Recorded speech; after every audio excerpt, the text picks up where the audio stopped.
Ignition sequence has started. 6, 5, 4, 3, 2, 1, 0. We have commit and we have liftoff at 2:13. The Saturn V building up to 7.6 million pounds of thrust, and it is clear.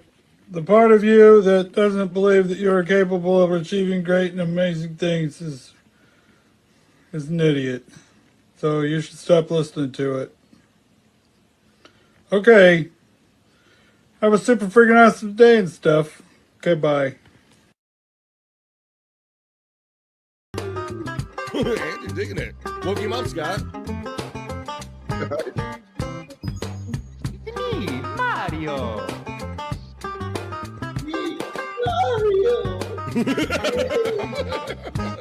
Think I got my clip for today. It's me, Mario. And Luigi.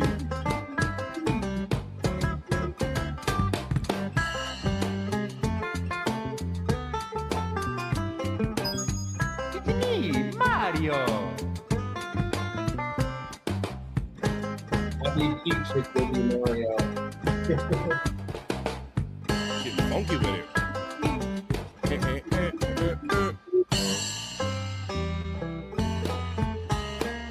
I would hire these guys. There you go. Stop hating Mondays. Be a professional and hate the whole week instead. I walk outside in the woods. I just walk outside in the woods. I be walking outside in the woods. I go to the woods and then I walk. After these messages, we'll be right back.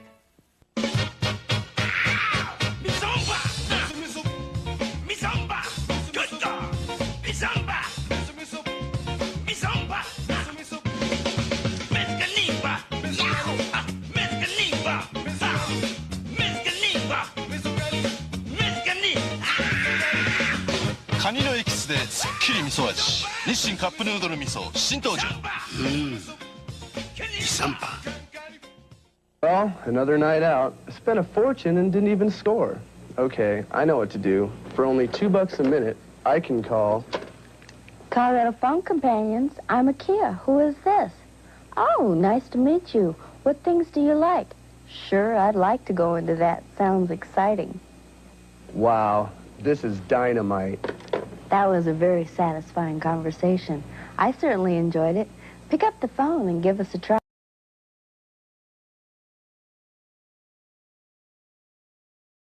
Are these your drugs? Look, Dad, it's not Where right. did you get it? Dad, Answer me. Who taught you how to do this stuff?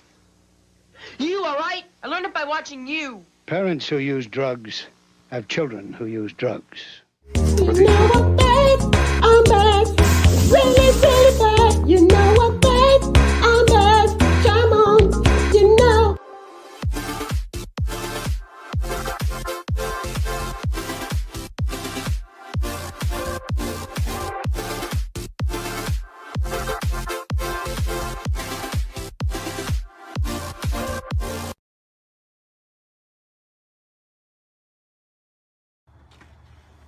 Get the F off my yard!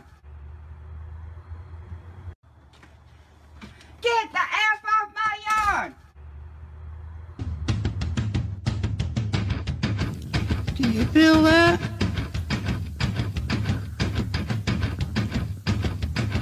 Do you feel that? Oh, shit.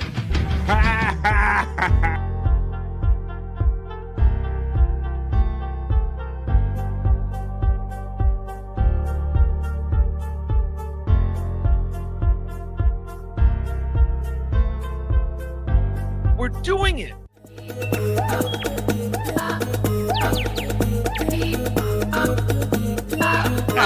Jackie Mason. Fucking Bobby's fucking funny. Bobby Grant. I gotta give it to you. Line of the day, Bobby Grant.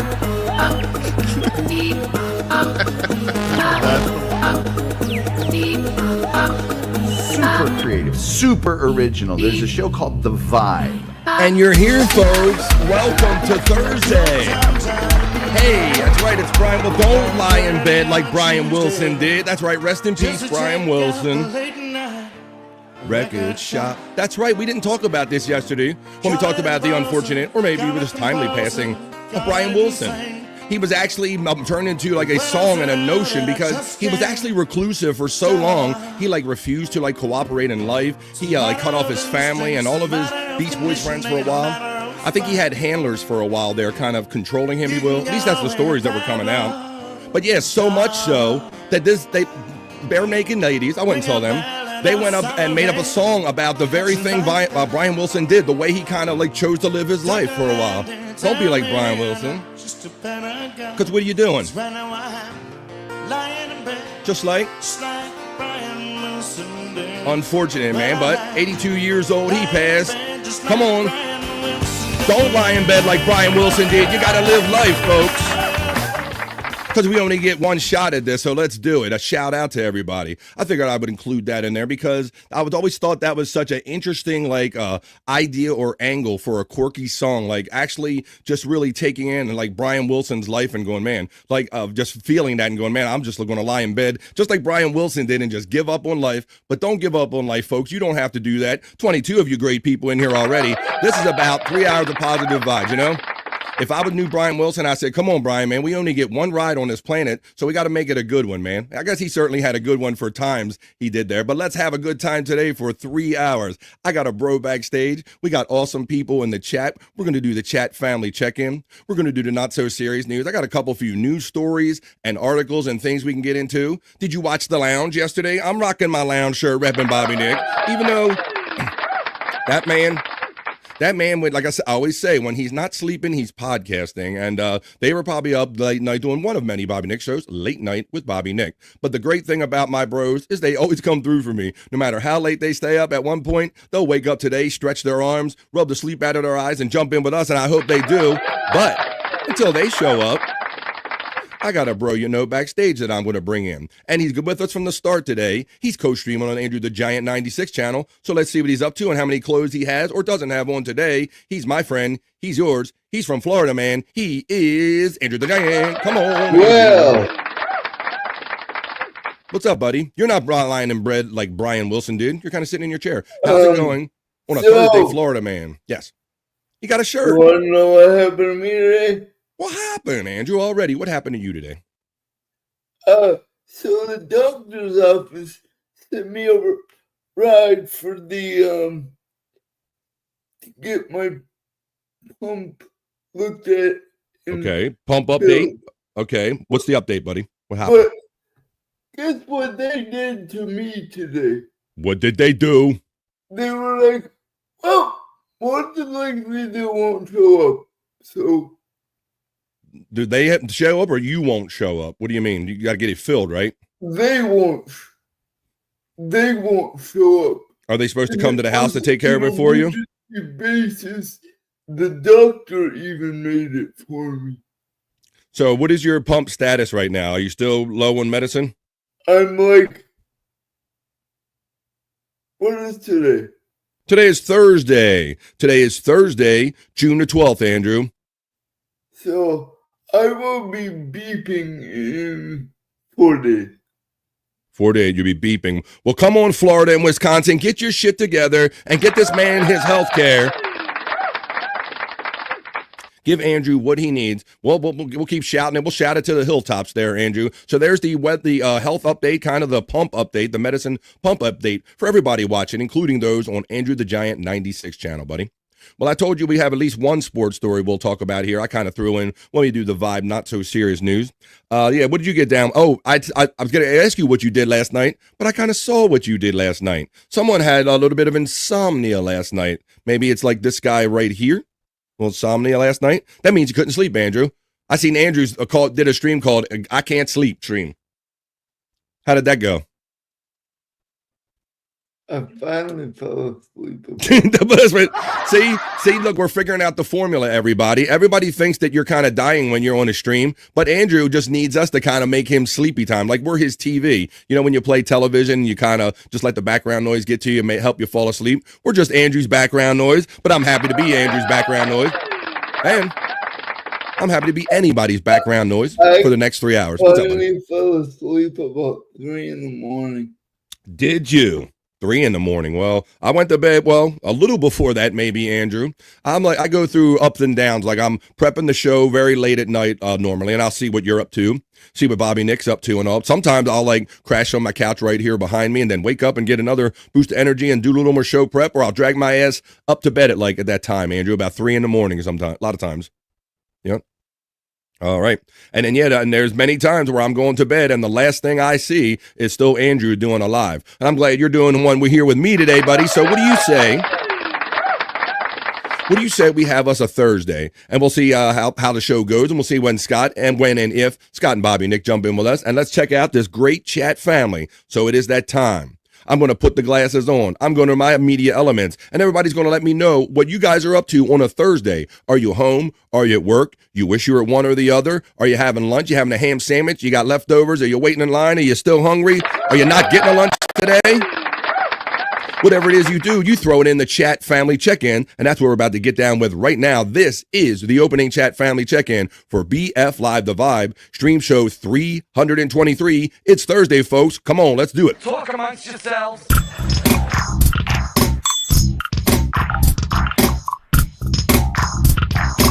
Talk amongst yourselves.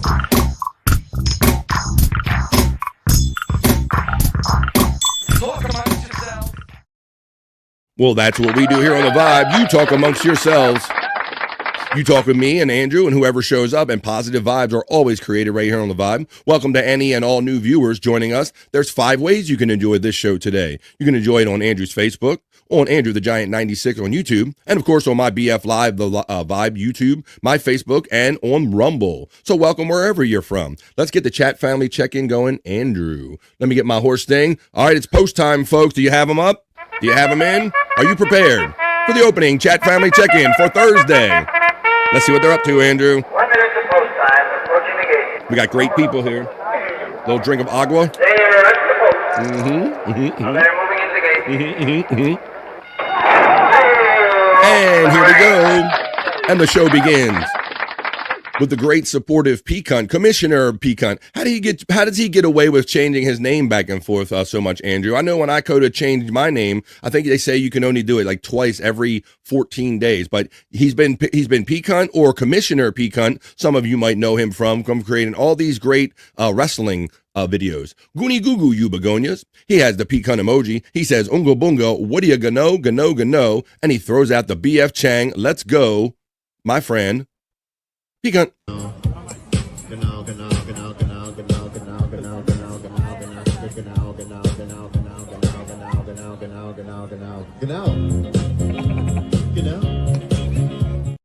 Always good to see Pecan in here encouraging me. And then Pecan always with the pattern of the $2 supportive super chat. Thank you. He says, oh shit, we're doing it. We're having it. Tical. Let's go. We're doing it. We're doing it. Thank you, Pecan, for that generous $2 super chat. There's all the emojis going out. He had so much fun. And it was great having Pecan on the show with Scott on here the other day talking about the wrestling match that went down, the old controversial belt of the wrestling match. Hoya, says my friend, Reverend Wild Bill. Checking in from the ATL, it's the Reverend Wild Bill. Hoya.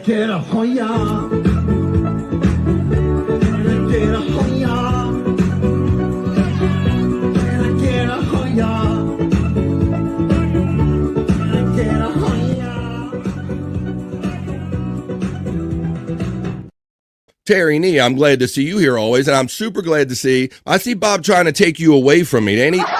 He's like, hey, Terry Nee, why don't you come on over here and watch my son, playing his band and everything? Terry, it is funny. I've been wanting to do that, and I told Bob as much. I live Wildwood in that kind of New Jersey area. It is about a 3.5, 4 hour ride for me, Terry Nee. I don't know exactly what it is for you, buddy, but it would be fun to go up there one time and go hang out with Bob and watch Dominic's band. Thank you for the $2, and don't let Bob steal you from me. We're not going to let that happen. Get high noon to you all, says FJM, the calcified kid, the calcified. I hope those arteries aren't too calcified today. Jim, come on, I need you, buddy. Sir Pecan, getting the respect from FJM. The Reverend Wild Bill gets love from FJM. Tiff has the high HIGH chat family. Don't threaten me with nothing but a good time because I got a fresh one. Tiffany Washington. Let's see how the show goes and where we can fit it in. Get it in where we can fit it in. The Reverend Wild Bill says FJM, the Calcify Kid. Hoya. Tiffany Washington says HIGH. That's from the Reverend Wild Bill. RWB Hoya from Pecan. FJM says, love the taste of hash. Ooh, Tiff, man, it's been a long time since I've had actual hash. That was even a rarity when I was getting it from the street pharmacist, that you always had to know the guy that, you got to know a guy that's kind of blocking that shit up. Terry Nee, Takal from my friend Pecan checking in. The Reverend Wild Bill says, Pecan, Hoya brother. FJM gets the love from Pecan. Terry Nee, Takal from the Reverend Wild Bill. Tiffany Washington says, Hoya. Oh, that's from Pecan, actually. The Reverend Wild Bill. He supports me as a member right here on the Vibe, and he threw them all out there. The armchair comic emoji, the Wendy and the WWE singlet. Where else are you going to get that? Slurpee, Perry, Blocky, Fran. They're all there. And you can use them too if you support me for as little as $4.99 a month. The Reverend Wild Bill says, R.I.P. Tom Gully. He's still on that case. That's funny. I love using that little kind of snippet and kind of turning it my way at the end of the intro for the Vibe.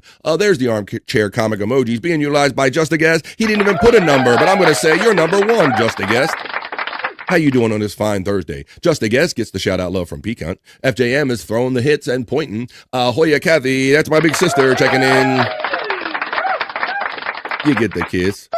There you go. You reminded me of the dice bit. I hope your back is good. And when I thought back, it reminded me of a dice bit where he goes, move, bad back. He gets on this whole back kick and just using the word back in a bit. Hello, Kathy. I hope you're doing great, big sis. Do as good as be expected.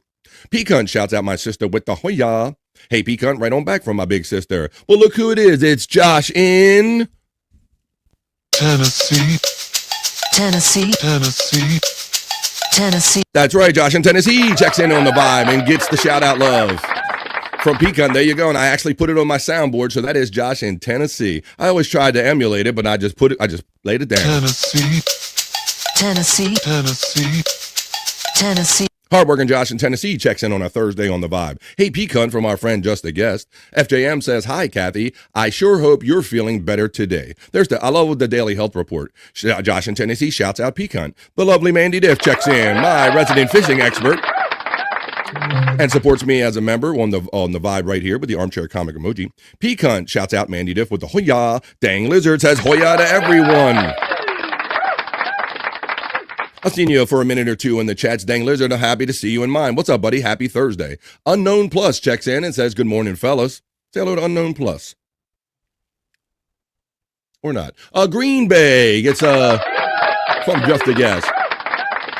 Pecan says Andrew, and he throws out the Andrew the Big Pimp emoji right there. Andrew the Big Pimp. Let's see. Dang Lizard, Hoya from Pecan. Unknown Plus says, what kind of medicine are you on that needs a pump, Andrew? Would you care to dox your health situation? Explain what kind of medicine you rely on for the pump for, buddy, or not? That's no, not you want me to know what the name. What is it? Does it is it hooked into you to keep your pain in check or something like that? Yes. Andrew, are you currently posting with women right now? You seem heavily distracted. You seem highly distracted. One of my bros just requested a trade. One of your brewers just requested a trade? Aaron Savali requested a trade because he was shifted to the bullpen. Oh, okay. So he doesn't want to pitch out of the bullpen. Huh? He wants to be a starter or be a middle reliever. So that's why we call him Andrew the Human Sports Sticker, folks, because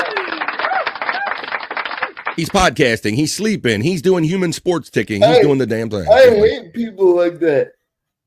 You hate people that won't be team players and won't just do the thing that the team's asking them to do? Exactly. Yeah, I get you, buddy. Well, that's kind of a rubbing point. I think we got Unknown Plus, we got Green Bay, Andrew the Big Pimp. What kind of pump? So does it regulate your pain, Andrew? I think that's what kind of Unknown wants to do. Like, what does it do for you? It helps with my spasticity. Spasticity?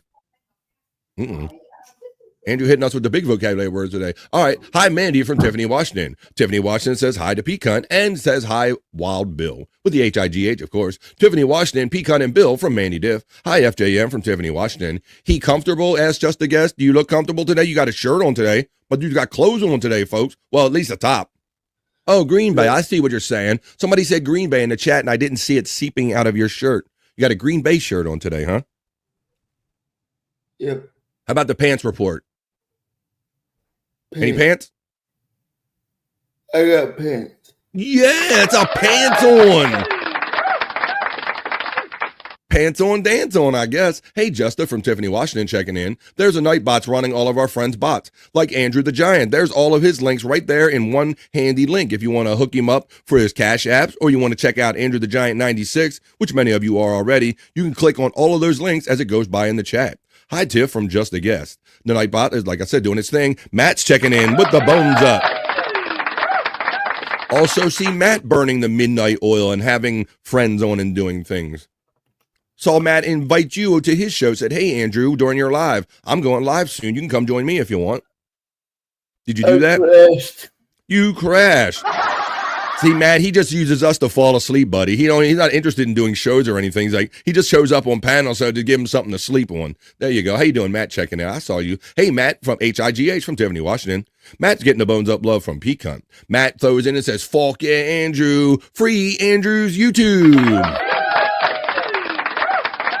Yeah, Andrew, I've been seeing when you on these lives, you're kind of concerned that you've fallen off or out of that algorithm, but I don't see how that is the case with when you're on Andrew the Giant 96, you're coming up on 40,000 subscribers.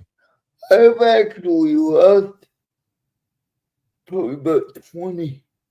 It's amazing. And I've talked about this too, Andrew, and that's why I'm always, it might sound like we're begging and pleading, but there's something weird with the algorithm that they're always constantly refining it and going over with a fine-tooth comb. And yeah, things trickle off, views trickle off a little bit, 3, 4, 5, 10 or whatever. But subscribers is very important. So please, it's free, folks, where if you're watching on Andrew the Giant 96, or if you have a chance to come over on BF Live The Vibe, please just hit the little subscribe button. It helps us out tremendously. Thank you. You know, Andrew, I must say that I don't think I stole your algorithm, buddy, but I've come up with like a mix of hashtags for my shorts that is really working for me right now. So I love putting out some shorts and letting everybody know about the positive vibes and the fun that we have here on The Vibe. Hey, Tiffany from Matt. Spurgsnake checks in with salutes and says big hugs and firm handshakes. Spurgsnake. He does his kind of Family Feud game night things, and I often see him sitting in with Dylan from somewhere. How you doing there, buddy? Hey, Pecan from our friend Spurgsnake checking in.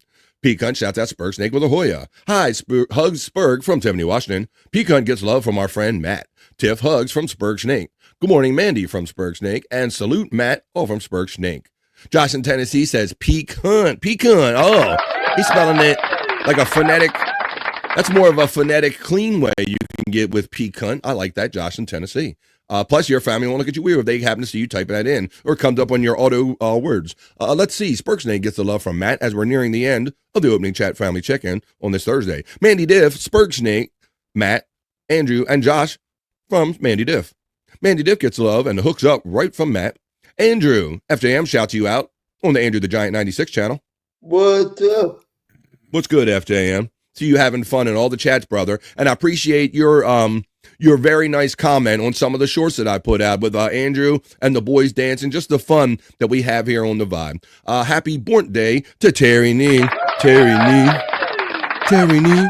Terry Nee. Tennessee. Terry Nee. Ooh, I think I just come up with another soundbite. Terry Nee. Mandy Diff shouts out FJM. FJM is over there on Andrew the Giant and says, anything in the jerseys suck.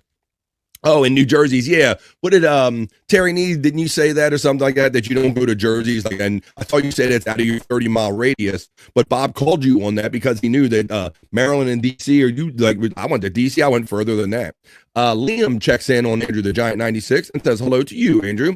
Say hello to your friend. Hi, Liam. Has my signal. Hi. I don't even have to do that in moments because my signal is shit right now.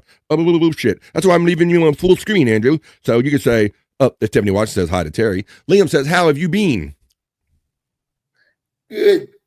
How are you, Liam? Pretty good. How's it going, Liam? Yeah, we're pretty good. Thanks for joining us. Hoya Mandy Diff from Josh in Tennessee. Mandy Diff is having fun with slurpy, slurpy, slurpy emojis. And that shows me, I really think when I see Mandy doing that, she understands that this show is different. It's refreshing. It's 3 hours of positive vibes. A little kind of break from a negative world. You know, life is kind of negative enough. You can't have all that stuff wear down on your soul. And Juggalette Jen checks in and says, good morning to myself. Hello, Juggalette Jen. Kathy Linder is getting love from Mandy Diff. Tiffany Washington says, hi, Kathy. How are you doing? Good. Juggalette Jen gets the whoop whoops from Peacunt.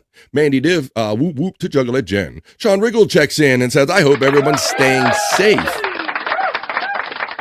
And to that I say, prophylactics.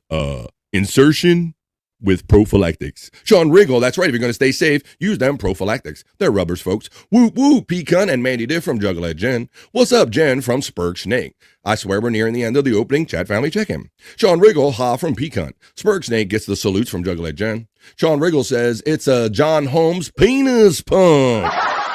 That's what the pump that Andrew has. He has a sex swing, so that would go with it. Mandy Diff shouts out Sean. Hey, Sean from Tiffany Washington. There's the Nightbots, I'm telling you, running 100 proof podcasting. You know, Andrew, we talk about how these days are blurry, at least for me, buddy. I've kind of overlooked that today is Thursday. That's why I'm always putting the banner up, because, hell, I need to know what day it is, too. But you know what? Thursday, this is my first of 2 shows today. I do replayables tonight, Andrew. It almost slipped my mind until I saw it come up in the bots brought it up in the chat. Let's see. I've got a couple more comments that's coming in since got the penis pump. Hi, Kathy. What up? It's jumped. Here we go. It's a John Holmes penis pump. Sean. Hey, Sean. There's the Nightbots I was telling you about. That's for 100 proof podcasting. Because after 1 hour, we go over, we do it on YouTube on 100 proof podcasting. And then after an hour, we go over to the 100 proof podcasting on Rumble. And I mix music in. And that's so much fun when like Chris says something and it reminds me of a song or something, or it is an actual song. I'll just pull it and mix it in. And My Lost Interest and all the chat family joins us. And we have a lot of fun. 10 o'clock tonight. This is just my first of 2 shows today. That's the kind of day I'm having already. Whoop, whoop, says Reverend Wild Bill. What up, Reverend Wild Bill from Juggalette Jen.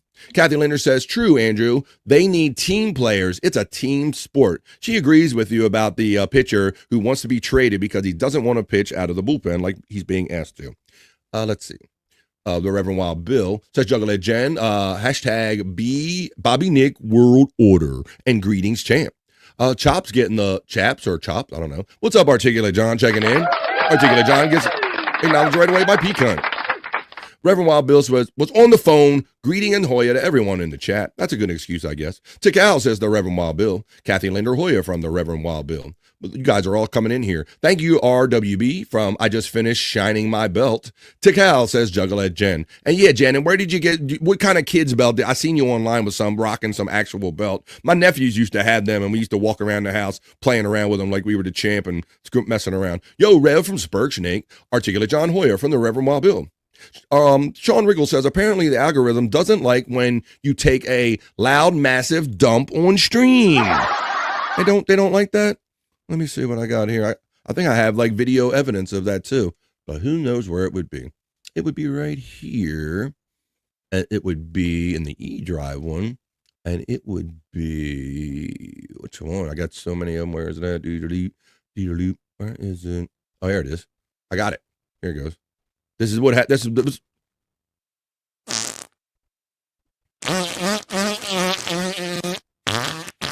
This is what you're doing, Andrew. This is what Sean's saying. They don't like when you hear shitting yourself massive dumps on there. It's a Articulate John gets the love. Reverend Wild Bill shouts out Spurg Snake. I make sure I got to remove the right thing because it looks just like Andrew backstage. The wife just sent me a picture of the smoke she's bringing me home. I guess I'm a lucky man, or they have great life insurance policies on me. It's speeding up the process. Have fun in the meantime there. Spurg Snake shouts out Sean Riggle with the LOL. Josh in Tennessee gets the Hoya from the Reverend Wild Bill. What do you gonna, says our friend Juggalette Jen. What do you gonna, Jen?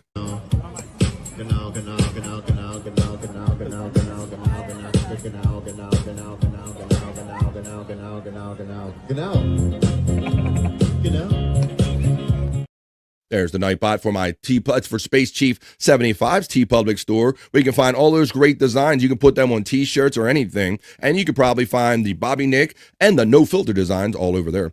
Mandy Diff, HIGH from the Rev and Wild Bill. Josh in Tennessee says Hoya to the Rev. My sister says hello. Kathy says to Wild Bill. Sean Riggle gets the laughs right back from Matt, and you guys are having fun in the chat. I was just about to say that BF. Reverend Wild Bill checks in and says, ha. Well, that's a great thing. If I said something or if we did anything to invoke a ha or elicit a ha out of you, thank you for the $2, Reverend Wild Bill. Not the Bees checks in and says, cheers, you demons. I am still zooted. I want to say, Andrew, you were up for a little bit of this. I also want to say that I see Not the Bees on various podcasts, either with Matt or here, there, and everywhere. He's the another one burning the candle at both ends, buddy. Another one. Let's see. Yes. I would have loved to come on, but I was. He was already doing a podcast that made him go to sleep. He didn't need another one. Let's see. And that's no assault to anybody. He'll do it on mine too. Hey, Bees from Tiffany, Washington. Not the Bees. Afternoon, sir, from the Reverend Wild Bill. P-Cunt says, not the Bees. Cheers, my dude. Not the Bees says, cheers to P-Cunt, my dude. Cheers, Reverend Wild Bill from Not the Bees. Not the Bees shouts out Tiff. Nightbot Gano from the Reverend Wild Bill. Vegetarians. We're not at that board. It's Thursday. You know, Wild Bill, you are a member here, and you've been such a supportive guy, and especially with just the super chat, right? And you're a member. You know that we do soulful horoscope readings, rock you like a horoscope. We had fun with them yesterday because it was Wednesday. We do them on Mondays, Wednesdays, and Fridays. You knew. Replayables, focus, says Juggler Jen.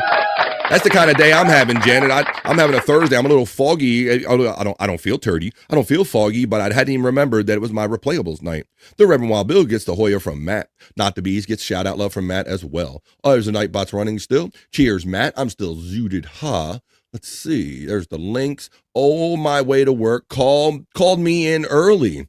Sorry. Not sorry, the Bees, for getting high, being too high. Mandy Diff, the Domino's champion. Uh-oh. Coming up with ideas for sponsored belts, maybe. Matt is laughing, but not the Bees. Make that money, Mandy Diff says, just a guess. Hola, beaches. That's a nice way of saying bitches. Says our friend Gimme Bezos checking in on this Thursday. How you doing, Gimme Bezos? I have a replica of the WWE Intercontinental Championship belt. I like to bust it out to remind Bobby Nick I unseated him. The belt is a promotional prop for P-Cunt's matches. There you go, Juggler Jen. I saw that belt. Gimme Bezos getting the laugh from P-Cunt. Tiffany Washington says hi to Gimme. TB checks in from the Andrew the Giant 96 channel and says, hi, Andrew. Hi there, Andrew. Say hello to TB. I'm assuming you're not tuberculosis, but welcome to the BF Live, The Vibe. And with that, TB is the last one for now because we're going to wrap up. That was the opening chat family check-in. Now on with the show. Talk amongst yourselves.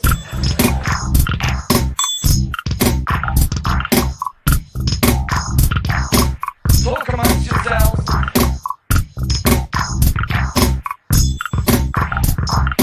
Talk amongst yourselves. Well, that's what we're doing on this June 12th. I'll take that down. Now that I know it's Thursday, June the 12th, and this is the first of two shows that I'll be seeing you on today. We got you covered right here in the early part of the day. I believe Bob Levy said he probably or most likely is going to go live maybe after the show at 3. I'm not sure, 100% sure. There's always something going on here after the shows. You know, Bobby Nick will be doing lounges and stuff like that. And then it is Thursday. And Andrew, what is Thursdays for you, buddy? No filter, Andrew and friends. No filter, Andrew and friends Thursday. So we got you in the early part of the day. Andrew and all the guys and the girls, Stormy included, are going to help you out, get you through your day at 7 p.m. tonight. And then after you're done watching that at 10 p.m. East, it's Thursday. And you're trying to start the weekend off early. You're not ready to go to bed. 10 o'clock East, you join us on Replayables, where we drink, smoke, laugh, and joke. And we're going to spin a wheel and watch fun videos, buddy. Right? Oh, shit. There you go. Tiff says, I think you need a hit beat. We always think that, Tiff. It's just, let's see. See y'all later. Gotta see a man about a thing. Peace. All right, well.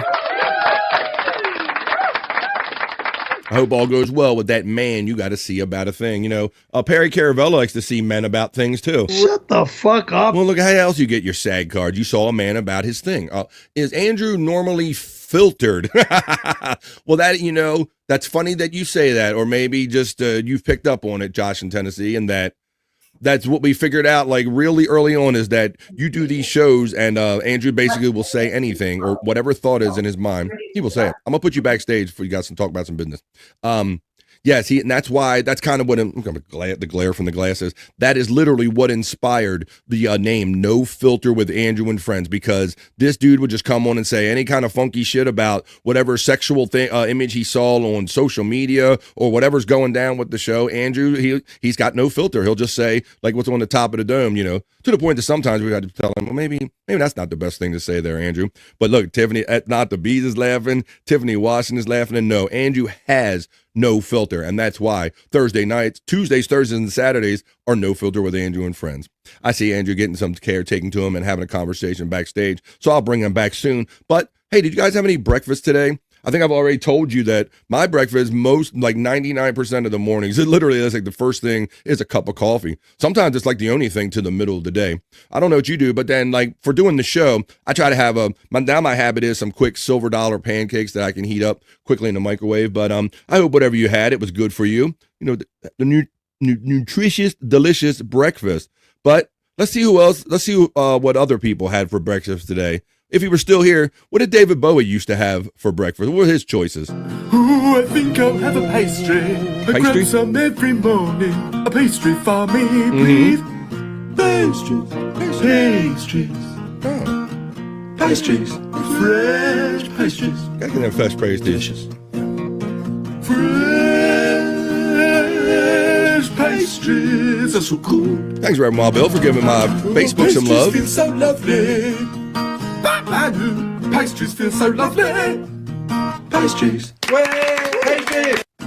Pastries is what David Bowie likes to have. So I hope whatever you had, it was great. How about you say that I go over and do the BF Live, the Vibe, not so serious news. Let me check my little news story file right here, because I know I got a few news stories, more than a few news stories that I could talk to you guys in the chat about in length. And maybe when Andrew comes back, or if my boys show up, I'll talk to them. But it's you and I, folks, as I slide over to my news desk and I bring you the BF Live, the Vibe, not so serious news.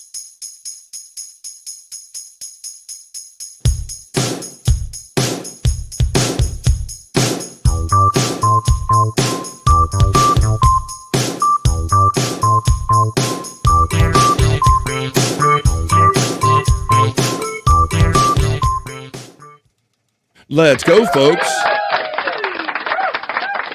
I'm over here in the Vibe News Studios, BF Live, the Vibe News Studios. I'll take care of some comments. I'll throw the old comment chat bar up here while I'm in this configuration so you guys can see your comments go by. And let's talk about these few stories. As my friend Precon always has fun in saying, Bobby Cronkite time. I am Bobby Cronkite, and this is the news. That's a deep cut right there. Let's see this let's put the glasses back on. I had the glare earlier, but now that I'm at my news desk, it's not as direct. Let's see. Just a Guest checks in. 6-month member. Man, I've known of you, and you've been a bro much longer than that. What's your thoughts on Bob Levy's tattoo? 2 weeks. Bob Levy's tattoo. 2 weeks until 6/26. Have you ever submitted a stunt for Perry? Maybe BF Live could fund one for the future. All right, so let's get into these.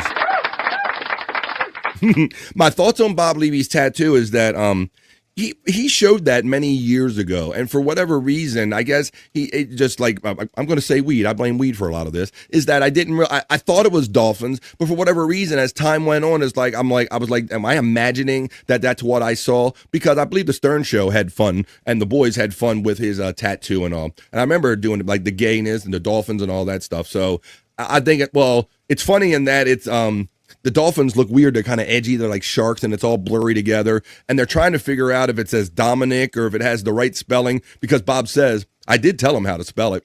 And I said it looks like it says Dominatrix on there. So that's the tattoo answer. 2 weeks till 6/26. I'm super psyched about the chili cook-off. And I'm glad you brought that up, because tonight's a special night for my PCL fans that watch PCL tonight. Typically, Thursday night is not a regular Perry night, but it has been for the last couple weeks due to shifts and personal things going on in like Tom's schedule and things of this nature, you understand? So what I'm getting at is there will be a Thursday night Perry tonight 4 Pacific, 7 o'clock East. I'll be in there. And Perry, we'll find out from Perry what he thinks about, if he's excited about the chili cook-off coming up on 6/26. Shut the fuck up. You know it's coming, bro. I love all the planning that's going into it and all the messages. It's just so much fun. Let's continue on. Stream Elements Bot lets me know that Just a Guess continues to be a supporter of me, and they state it like that. Tits McGee, I choose love, checks in. We'll get to these right before I start the news. Hoya, just woke up from a little nap, so that I will make the late show tonight. Wait up. I'm not. Look, you guys need to do what's right to be here for the vibe. How you doing, Tits McGee? Let's see. Thank you for being here. Good morning, beautiful Tits McGee. I choose love. Tits McGee, Hoya from Pecan. Jen, always a pleasure. It's Pecan. I got my registration in for the chili cook-off. Hell yeah. There was other part of that question. I did, one time I submitted something. I added on to something they were doing. He was drawing something and I added $5 if he would do something. So I have attempted to, do like a stunt offer or enhance a stunt offer, but I've never came up with like one that we could like, crowdfund or something like that. But, we should think about it. But yeah, I'll be in the chat tonight considering that. Thank you, Justin. Let's see. Good morning. We got that one. You got your registration in. There's Nightbots running, and we're going to go to the first story in the vibe. Not so serious news. All right. Thank you, folks. Let's continue here. Let's get started, as a matter of fact. Oh, you know what? This story is going to show us, at least show me, how time flies. Watch if I tell you this. I want to know how many people think this is a thing. It has been 1 year since Hawk 2 Girl went viral. That's right, folks. The very girl that got famous for a street interview that said, you got to spit on that thing. Oh my, what a thing to be famous for. Can you believe it's been a year, folks? Well, whether you can believe it or not, it doesn't matter what you think. It's been a year. A year ago, Haley Welch went to Nashville to party during CMA Fest and left with a nickname she might never shed. AKA the Hawk 2 Girl. On the evening of June 9th, 2024, Haley Welch and her BFF, that means best friend forever, not BF, Chelsea Bradford, headed to downtown Nashville to party it up at CMA Fest. The night started with some free outdoor concerts, then Megan Maroney on the riverfront stage while enjoying a few blue vodka slushies. Little did she know that night would change her life forever. On Lower Broadway that hot summer night, Welch cemented in stone a nickname she might never shake. After a YouTuber posted a few of the videos he shot that night, Welch became known as the Hawk 2 Girl for a comment she made that went viral, racking up millions of views online. The quote says they started asking us normal questions like, what makes you wife material? Of course, Chelsea pushed me forward and said, she's got better answers for you than I do. And I just answered being goofy. Welch told the Tennessean of that night. Our boy Josh in Tennessee is feeling this. Tennessee. There she is. Tennessee. And I understand she had like her own coin there for a minute. How about that? Sister J checking in from the End of the Giant 96 channel. He can't believe it either, or she can't believe it. Oh, I see one there. I see a pretty color coming through. Let me see. We got your registration. I want to thank and certainly hope that she's getting better. Kathy, and put a message in next time, girl. Go down to that box. Thank you. Big sister has always supported me, and she was like my first audience. I tried to make her laugh, so definitely my first audience. Thank you, big sis, for that. $2. I appreciate that. Sister J, it's unbelievable. We don't claim her as a Tennessee. Exactly. Jocelyn, she's from? Tennessee. Oh, man. Tennessee. We don't claim her. Tennessee. On June 11th, 2024, Welch woke up on the internet famous. She woke up internet famous, whether she liked it or not. What would follow would be a mind-bending to the 21-year-old from Belfast, Tennessee. What she's doing next with her internet fame might surprise you. We caught up with Welch near her home in rural Middle Tennessee to talk about the whirlwind she experienced over the last year.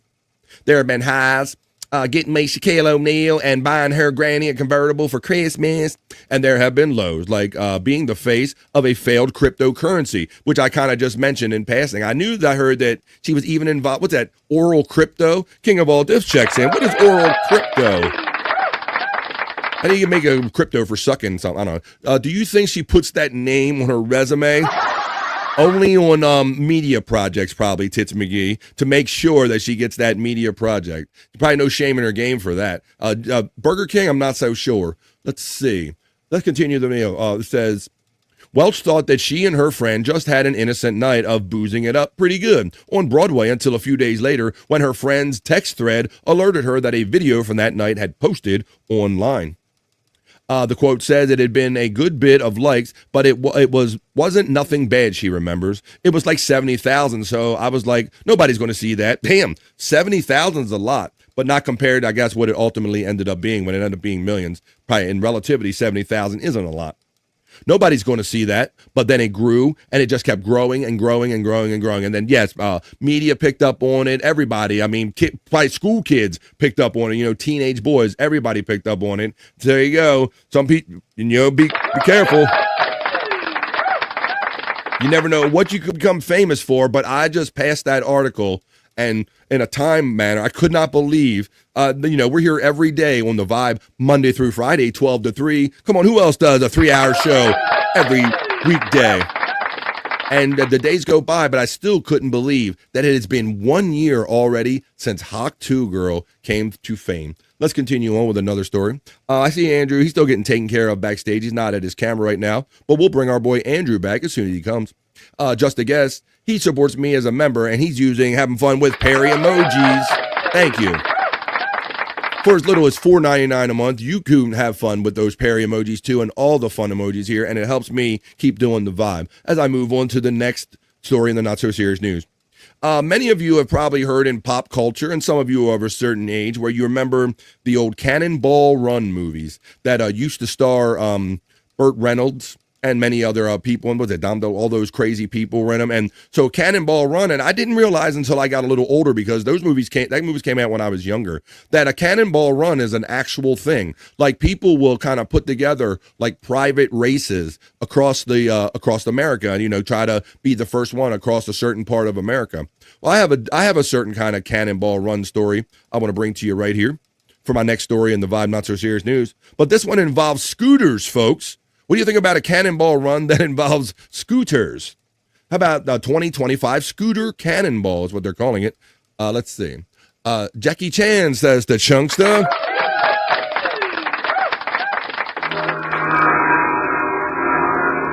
I think they might have remade the Cannonball Run. How you doing, Chunksta, man? Checking in today on a Thursday on the Vibe, buddy. Check this out. This is scooters. I wonder how, and let's see how this works out. Who's crazy enough to enter the Scooter Cannonball? These riders may surprise you. More than 250 riders on mildly powered scooters will soon be thundering quietly, of course, in the cold and desert heat across thousands of miles, 8 states in 8 days, in the 2025 Scooter Cannonball Rally in June.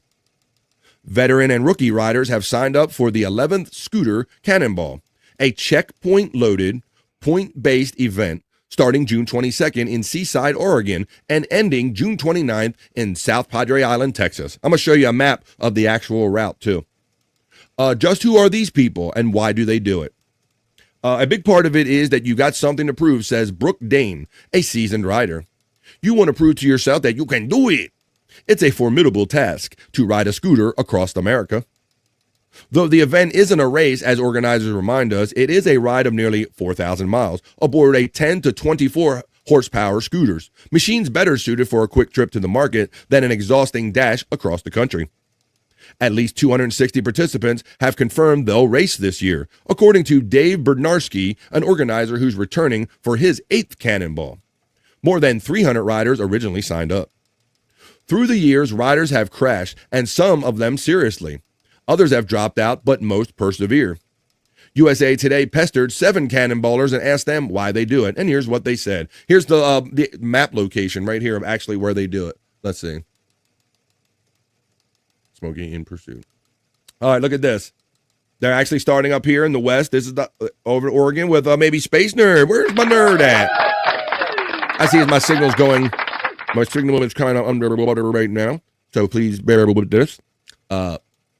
Articulate John says, I preferred Death Race 2000. Checking in, Articulate John. But here's the map right here. So imagine this. You're only going, like, if you got a good scooter, you might be getting, 10 to 24 miles per hour, they're saying here on these scooters, and you're driving up 4,000 miles, I think this is.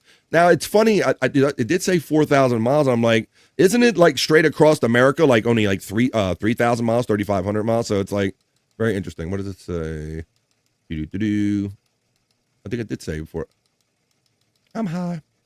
Let's see. Let's continue on with the article here. It does say, oh, yeah, here it is. It says right there. Though the route's details have not been disclosed, this year the ride will total almost 4,000 miles. Why not just go coast to coast? But depending on the combination of skips, a rider can bypass a few bonus points and keep all their days under 500 miles, Bernardsky said. They can complete the event as a finisher, riding between 3,500 and 3,700 miles in total, he says. So there you go, folks.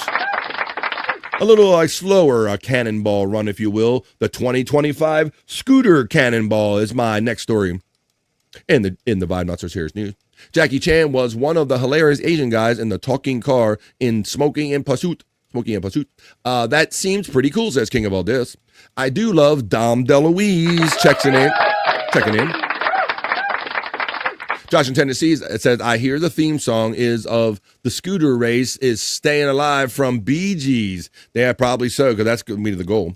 The record across the country was done during COVID since the roads were empty. Right, so Electric Gino, number one. Number two, you remember, I'm not sure if you're from the Stern world or not, who is from what, because I know that we are a mishmash of all these different radio and podcast communities. But I remember Ronnie from the Stern Show famously participated in a leg of one of these cannonball runs. And boy, Howard laid into him about, really, you're doing this and you're getting old and this is highly dangerous and you're putting people's lives at risk. Like they really laid into him on the morality stuff about doing this stuff, Gino. So I do kind of remember that, but so they are still kind of doing these races. Gimme Beso says those scooters can be tweaked to do highway speeds. Yeah, let's get it. Let's see. There's the Nightbots running all of our friends' bots. And I got another story in the Vibe Not So Serious News. You know what? I believe, and I do have a segment called Animals in the News because animals are kind of like in the news every day, man, whether it be domestic or otherwise. I got another story for you in the Vibe Not So. Ernie Irvin. That was rest in peace, Ernie Irvin. Yeah, man. I used to race the Texaco car. I remember that. Going way back. Come on, Bolt. Let's go. But now this story I'm going to do for you is an animal story. This is about a bear. I did that story yesterday about a gator, right? I'm telling you, I could bring you animal stories every day. So I try to parse them out. But yesterday I did a story about a 400-pound alligator that 3 sheriff's deputies had to sitting on in the middle of the street. It was so large. Today, in this animal story, this is about a bear trapped using donuts after a soak in the hot tub. So let's see this is a bear in a hot tub. And I believe this might be, this is another Florida story. So all of our animal stories seem to be originating from whether North Carolina or Florida. But let's see this, and I'll show you the video right after I read you the little story here. A Florida bear seen enjoying a resident's hot tub and taking a long backyard nap was later captured and relocated with the help of donuts. The Florida Fish and Wildlife Conservation Commission said the bear was spotted in the Punta Gorda neighborhood on Sunday. The Bruin was caught, that's another name for a bear. The Bruin was caught on camera taking a soak in the resident's hot tub before removing the cushions from an outdoor couch and taking a 6-hour nap. A 6-hour nap. That's crazy. Imagine you got to look out your door and you see a 6-hour. Oh, am I not hooked in the board? Well, that sucks. Let's get back in the board. Let's see. It says that the FWC personnel used hazing techniques to encourage the bear to leave the property, and it ended up scaling a tree in a nearby vacant lot. Interesting. All right. Let's continue. It does say the bear descended from the tree Monday and was ensnared in a trap baited with donuts, the FWC said. Wildlife officers said the bear was relocated to a state park near Punta Gorda. I just like saying Punta Gorda. Let me show you the actual video of him getting his soak on. Get your soak on, bear. Well, who needs a resort when you've got a backyard hot tub in Punta Gorda? There are bears in Florida. Yeah, apparently so, Articulate John. Hey, boo-boo. Let's go in that hot tub, boo-boo. Okay. Hey, Widow Killer checking in. Having fun. God's always sneaking in when I'm doing stories on the Vibe, not so serious news. Let's run this, and then I'll go to your couple comments. Bear broke into a backyard, starting living his best life here. Hey, boo-boo. Made himself Yeah, you right got a at picnic home. basket? Took a soak in the hot tub, and then he took tried to the insult me cushions first. off the patio furniture and laid down for like a 6-hour nap under the lanai. A 6 hours, man, just nap. chilling. Landscaper spotted him, called for help. Neighbors say the furry trespasser was super chill, though. He's not looking for any trouble, that's for sure. Well, I gotta be Yeah, he he. booked that Airbnb fair and square. All right, that's his. Wildlife officials did eventually step in. They're working to safely relocate the bear. Ditched out on the cleaning fee, though. Yeah, you don't need to be doing all that. He's good. He's like, I'll be back. Don't worry, I'll find my way back here. Wow. After he knows that So that's he got a there. little pillow, laid down. He had the setup. He knew. I think he's done that before. Yeah, that wasn't his It looks first. like it. He looked very experienced. Just happened to get caught. Yeah, Yeah, that was exactly. So there you go. You never know what you're going to wake up to, what kind of animal. You thought you only had to worry about gators, but apparently they tried insulting the bear first, says Articulate John. You suck. Get here. Look at your fat ass. Look at you. Your fur's all matted. Get the hell out of here. Didn't work. I thought Pooh and the country bears were the only bears in Florida. Well, if you go to certain kind of districts, if you know what I'm saying, there's other bears. Hello, Frisco. You know what I'm saying. Oh, Joey C knows what I'm saying too. Says our friend Matt checking in. Mostly peaceful bear it was. By the way, Ernie Irvin is still with us. We talking about Ernie Irvin, the race car driver. Are we talking about? Are we talking about that one? I'm talking about the one that I'm seeing. Bears back on notice, says Spurg Snake checking in. Well, I'm glad you're enjoying those stories on the Not So Serious News. All right, guys. Maybe most of you remember, even if you weren't alive for it, many of you kind of grew up with the legend of the low speed chase involving O.J. Simpson. It happens. If the glove doesn't fit, you must have quit, and all that shit. And they had the low speed chase. Well, and everybody thought it was like super slow, and the cops were like, you could have caught. Well, I got a slow speed chase for you. You're not going to believe this, folks. Yes, even slower than the O.J. Simpson chase. A not so hot pursuit of a burglary suspect sees police cars chase a tractor excavator at walking pace. That's right, folks, at a walking pace, not at a medium pace. That's from an Adam Sandler album. Gators and Granny and Bears, oh my. Gators and Grannies and Bear, oh my. Let me see something. I think I should check in with Granny because I might have a gator report involving Granny. As a matter of fact, I know I do because he often reports on the gators. So let me see if I can find the gator report with Granny real quick. Where is that? Do I have the word gator in it? Oh, there it is. Here, let's go to Granny's Florida Gator Report. What's it? Bears, Gators and Bears and Grannies. Oh my.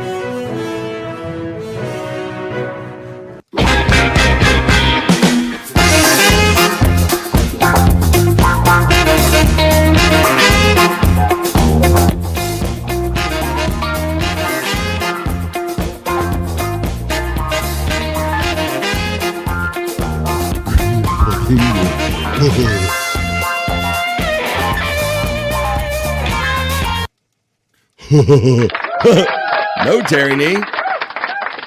You got back just in time for something that should be familiar with to you, the Terry Nee Granny Gator Report right there.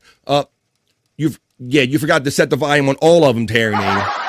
I'm not trying to call you out from a boomer because you're very helpful. You provide a lot of fun content, but I do have to turn that volume down a smidge, as you heard on that one, Terry Nee. So there you go, buddy. Thank you. That is a Terry Nee production. That's a Granny Gator Report right here on the Vibe News. We had a bear 2 doors down. That's a good band. Yesterday at 3:30 when the kids were getting home. So that's just a day that ends with Y up in Canada. We imagine our American stereotype. But you got a bear and deers just running across your lawn. Hey bear, hey deer, how you doing? Thanks for checking in, Tits McGee. But let's continue with this report about a not so hot pursuit of a burglary suspect. See the police cars chase a tractor excavator at a walking pace, slower than the OJ pursuit. I guarantee. I'll read you the article and then I'll show you the video. North Charleston, South Carolina. Police in South Carolina engaged in a not so hot pursuit as they chased a tractor excavator down a main highway for more than an hour at a speed that the average adult walks. So I don't know. Maybe they were scared that this guy might have had a weapon on him, because why didn't they just like run up to him and go, hey, motherfucker, hey. You know, why didn't they do nothing? We pull the son of a bitch. Pull, we going to like pull the son. Like they didn't do nothing like that. They chased him for over an hour. The chase reached speeds of 3 miles per hour. For my Canadian friends, that's 4.8 kilometers. Early Sunday morning in North Charleston, police said. Officers on a different call saw the big piece of construction equipment with treads and a shovel in front go across U.S. Highway 78 around 3:30 a.m., North Charleston police wrote in their report. A few minutes later, they got a burglary call from a business that was heavily damaged and saw the excavator slowly heading away, the police said. Several cars immediately joined in the very slow pursuit. The excavator was going so slow that the cruisers would have to briefly stop several times a minute to not pass the construction equipment. They had their blue lights and sirens on and told the excavator driver over their loudspeakers that he was under arrest. Ain't that some shit? They were like, hey, buddy, pull over. You are under arrest, you dumbass. The chase went on for an hour and 12 minutes before the excavator drove onto the Charleston County Fairgrounds property where it got stuck. The driver tried to run, but was followed by a drone until a police dog and handler caught up to its ass, authorities said. The 53-year-old driver of the excavator was charged with failure to stop for a blue light. I guess that's a police light, because they don't have blue lights in the streets. And 2 counts of malicious injury to real property, and remained in the Charleston County Jail on $22,000 bond. Well, let's look at this fiasco now in the middle of the night. This is the lowest speed chase you're ever going to see, even slower than the OJ low speed chase. Right here on the Vibe. That's all the volume I got out of that. It's just police sirens anyway, is all you can hear. And a little bit of radio in the back. I'll replicate it for you. There you go.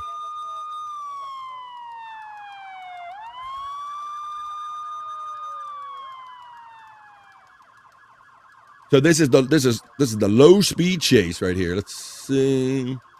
Granny is Buck Angel. That's another guy, a guy from the Stern universe. King of all diffs knows.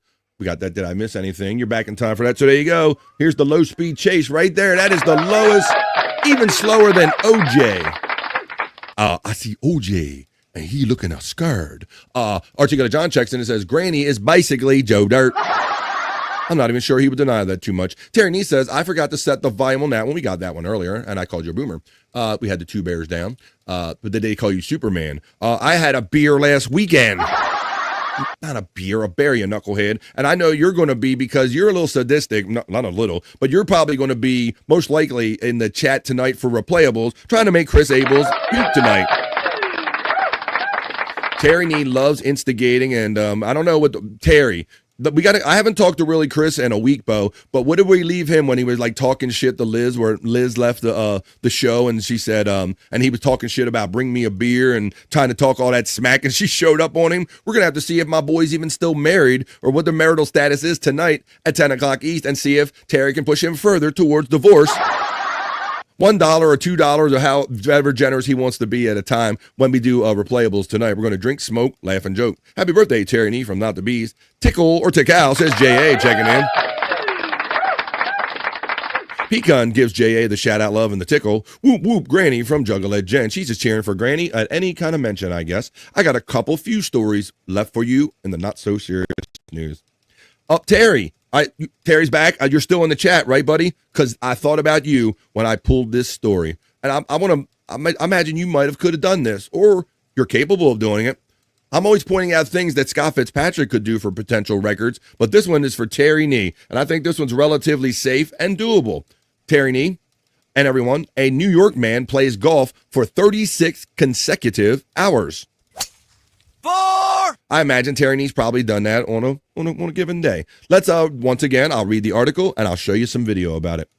A New York man may have earned the Guinness World Record for playing golf for 36 consecutive hours. Ileche Izili, that guy, a Long Island man who is originally from Nigeria, you bullshitting, hit the links at the Huntington Crescent Club at 6 p.m. Sunday with the intention of playing the game for only 24 hours. the minimum goal that was set by the Guinness World Records to originate the title for the longest marathon playing golf. Easyhe's plans abruptly changed halfway through his attempt when he was told a Norwegian man had just completed an attempt that went for 32 hours. The Easyhe extended his own attempt and ended up finishing after 36 hours of golf on Tuesday. Evidence of his attempt must now be reviewed by Guinness World Records.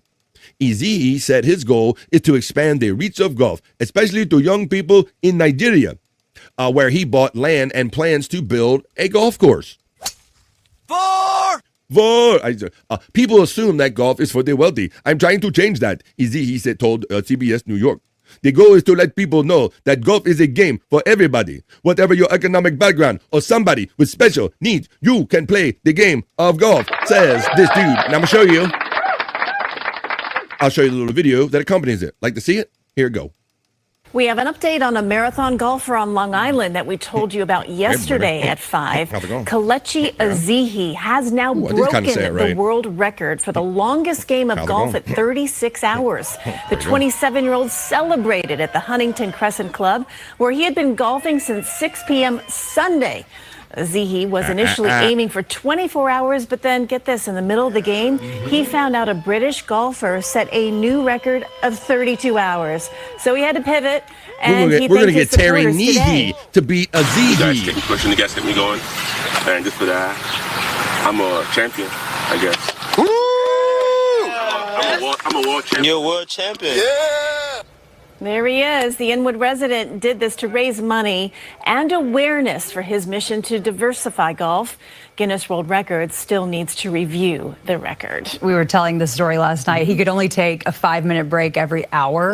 And that's a long time to play golf. The course was completely dark last night. It was, kind of crazy. I'm sure his hips are feeling better today. He needs a massage. Okay, maybe they're offering. I don't know what's going on there, but 36 hours, Terry. You can get it. You can do it.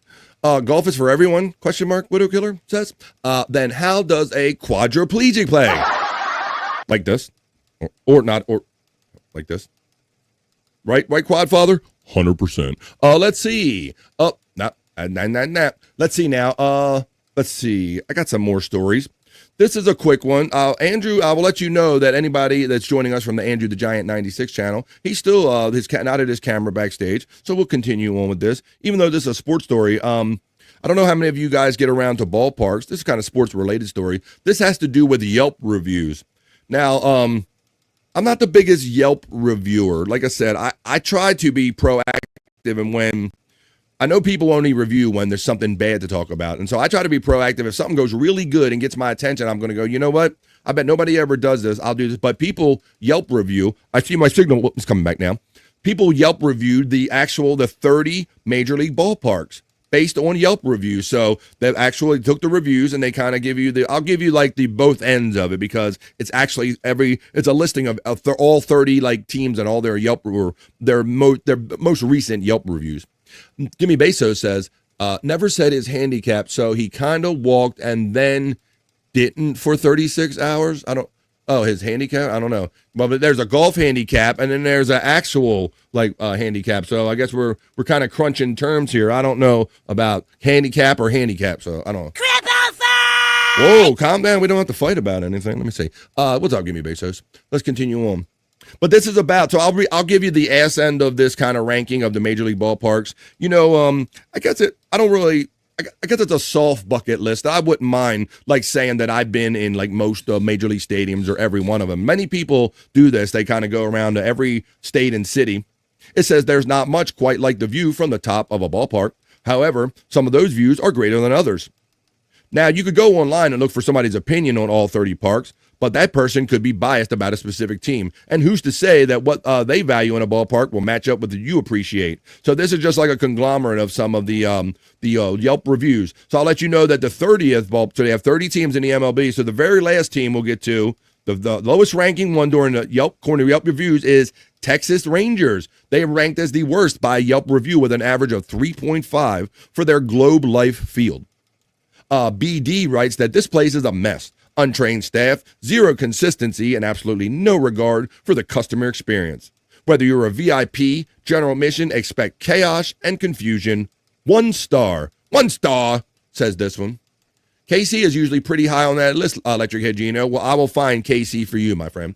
But there you go. I'll give you like Texas. I'll give you an idea what the bottom 5 are, and then we'll go to the top 5 because we're not going to go through and read all these reviews for 30. How about, so we got Texas is the worst stadium experience with a 3.5 average Yelp review. Next is Tampa Tropicana Field, which no longer really exists. If anyone's a baseball fan, you are aware that the hurricane, whose name escapes me now because I smoke weed, the hurricane that blew in last year literally ripped off the stretched fabric roof that they had on Tropicana Field.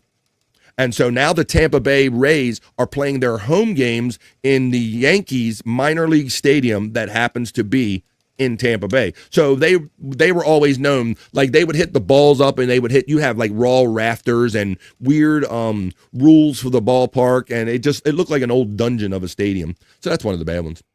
They'll have to redo this when they finish building the Athletics' new stadium in Vegas. Well, yeah, Widow Killer, I imagine they could revisit this, and once those reviews get going, we'll see how that fits in. Dodgers has to be top 5. Well, I like that everybody has ideas because I'll give you the bottom 5 and then we'll do the top 5.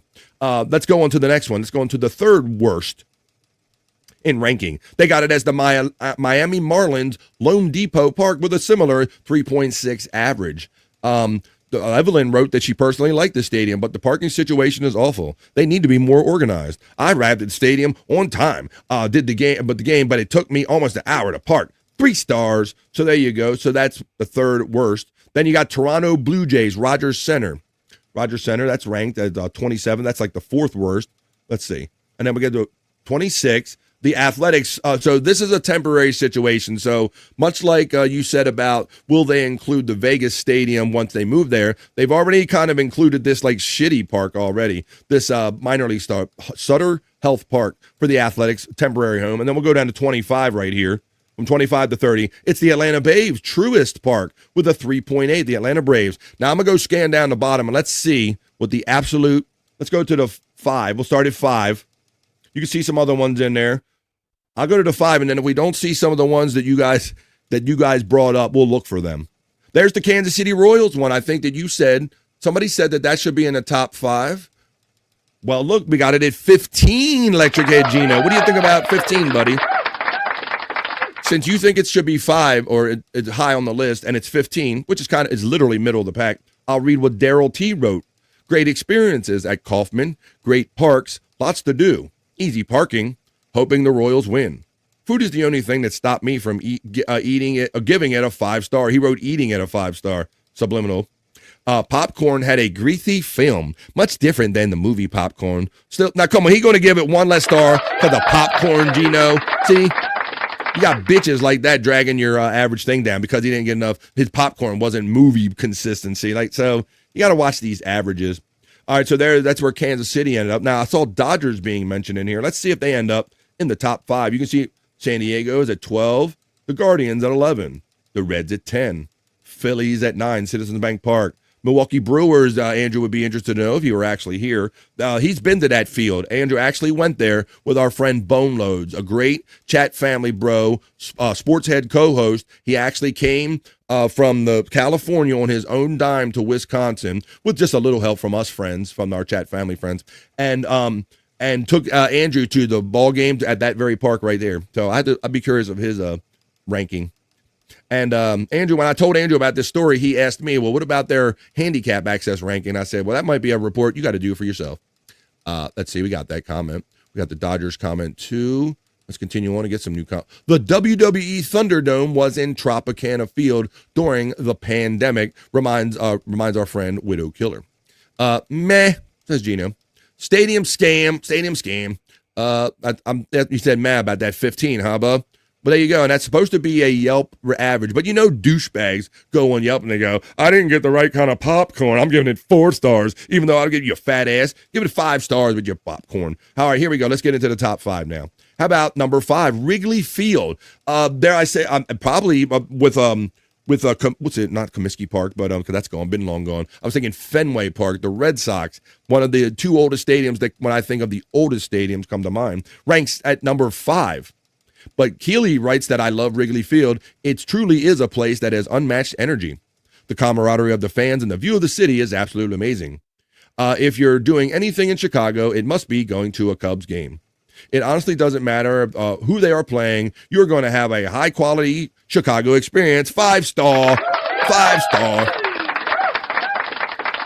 And I remember not so recently, or maybe we're talking about decades here, and that Chicago famously only had daytime games. I don't think they still did. They'd finally put lights in there.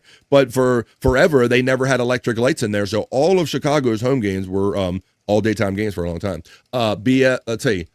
Gimme Bezos says Fenway is my favorite. Like Richard Christie says, hey, that's my favorite. Electric Hygieia says, haha, I'm not offended. It's over 50 years old. But hey, Electric Hygieia, if we're talking about Kauffman Field, I used to love watching televised games from Kansas City and Kauffman Field because you had the cool fountains and everything and the KC thing. You had like a really cool kind of outfit. I always liked the vibe, if you will, much like my show. I like the vibe of Kauffman Field when I saw it on TV. Let's go on to number 4 now. Well, you know, looky there. It's my own park, Oriole Park at Camden Yards.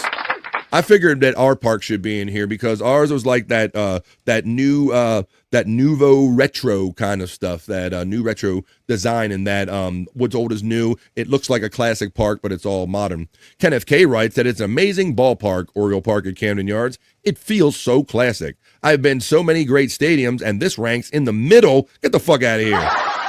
But it's still amazing. Definitely beats Nationals Park, duh. But took me a few times to agree. I have gotten seats all over the park, including the splash zone. I look forward to hopefully going back next week. 5 stars. Middle pack, but he gives it 5 stars. And we have this thing they started a couple years ago called the splash zone. And when it's out in the outfield by the bullpen. And whenever someone hits a home run or scores a run, everybody that chooses to sit there, you know you're going to get sprayed with water in the splash zone. Oriole Park comes in at number 4. In number 3, there's Fenway Park, one of the old classic parks. So we have them right there. You have Wrigley. And I truly believe this, that we have that new kind of classic edge. You got Wrigley, you have Oriole Park, and then you have Boston's Fenway Park, some of the older or more classic stadiums. So Chunkster says, love the Cubs and Wrigley, unlike that fake Joey C. Faker. Whoa, that Chicago Perry. He is, I know, bro. And, I heard him talk about, like, when his mom moved him out here. Like, I don't know. He always acted like it was his idea to move to California and he was going to be famous or something. But I think maybe he moved with mommy. I don't really know. But, yeah, I mean, he is a fake Chicagoan and a fake Californian, I think. Shut the fuck up. Well, you act like you try to represent California and Chicago. You can't be, like, 100% from both, bro. I think you're right, Chunkster. Well, which baseball team has a pool in their stadium? Is it Miami? Yeah. I don't know if it's Miami but you're right. And then the Jaguars, I think the Jacksonville Jaguars have one in their football stadium. Let's continue on with number 2 now. Oracle Park with the San Francisco Giants. Okay. I want to say that was built much in the same design in the realm of like I said, the nouveau classic parks that were kind of out there. Built in that same design. Number 2, and here we go, folks. I guess I should give it a timpani or something because people were looking for Dodgers and certain ones. I don't remember because I looked this thing up last night and I smoked weed. So now coming in at number 1, according to Yelp reviewers, it is the Pittsburgh Pirates. PNC Park is rated, at least according to Yelp reviewers, as the number 1 park. And it says Kelly T writes that I was in town for the weekend, and one of my good friends was able to get us some great seats for the Friday night game against Philly. The stadium is beautiful with great views of the city. We were on the second level with access to all of the indoor amenities. There are so many food options with so much variety. Great place to see a game. 5 stars. There you go, folks. Case Field. Our friends remind us that Arizona has the pool in the stadium. Google says that Arizona has the pool. Thank you for that one. I knew it was one of those hot destinations. But like I said, I blame weed, and I don't have a Google brain. So thank you for my chat family for backing up these articles. So there you go, folks. So the top 5, Pittsburgh Pirates Park, the San Francisco Giants, Boston Red Sox Fenway Park, Oriole Park at Camden Yards, and rounding out the top 5 is Wrigley Field. Going back to the bottom 5 real quick as we wrap this up is coming in at number 30. The absolute worst was the Texas Rangers Park, which I found that odd because Texas, they've been a ball club for a while. Texas Rangers is the worst, following Tampa Bay as the second worst, Miami Marlins third worst, Toronto Blue Jays fourth worst, and the fifth worst is the Atlanta Braves Truist Park. And there we go. I was thinking it was either Miami or Arizona, so I was right. Well, I don't have any prizes, but if I had one, I'd give you one there, Voodoo Killer. Thank you, buddy. I hope you guys are enjoying this. It's coming up on 124, where I'm at on the East Coast of the United States. Andrew's not at his camera, but it's on backstage. I'm here with you. You're keeping me company, and hopefully I'm keeping your company or keeping your ear holes and your eye holes entertained just a little bit here on a Thursday. I'm going to do a bikini report, and probably by the time we're done with this bikini report and talking about it, we're going to be right on time, as if I know what I'm doing. 1:30 will be probably by that time, which is halfway through 3 hours of the live fun we have here every day, Monday through Friday, and that's when we take our piss break, and it's usually much needed. This one is about our food and health. You know, we talk about food literally every day probably here on The Vibe when we do the National Day Calendar Check. So why don't we find about some health information about what food, a common food that we eat, and maybe some of the health risk and implications and what you might be able to do about it, this very common food. We're going to take you over to the Bikini Report, who's going to tell you about this common food, some of the things that might be in it that you might not want in it, and what you can do to get them out. Take it away, Bikini Report, and tell us all about rice. Report suggests the world's most widely consumed solid food might be bad for you. I'm talking about rice. And the report found 4 toxic heavy metals in almost all of the samples they tested. The bikinis are getting better, guys. I mean, almost like that. The bikinis are looking good. The girls are looking tan because it's summer, damn it. And these are Canadian girls, we learned, but they include arsenic, cadmium, lead, and mercury. And while it's true that many crops absorb these metals from the soil, 9 alternate grains they tested, including quinoa and barley, contained 69% less heavy metal contamination. It's also the case that not all rice is created equal. For instance, white rice grown in California had lower levels than that grown in the southeast, and jasmine rice from Thailand and basmati rice from India had lower levels than risotto from Italy.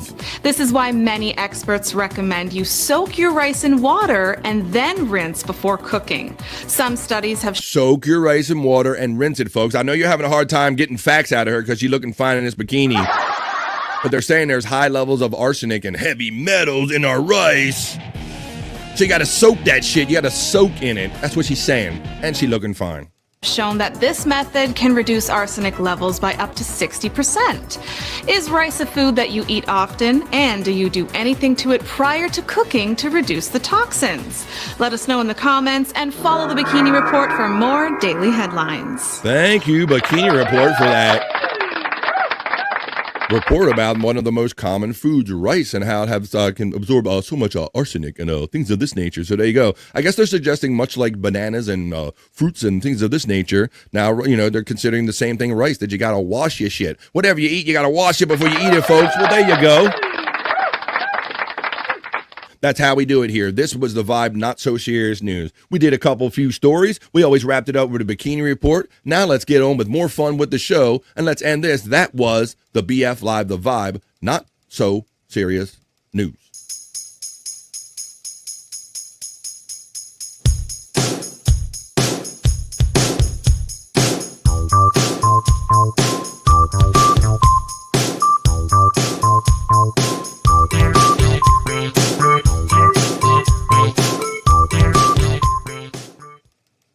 Hell to the yeah, we're having it. We're doing it.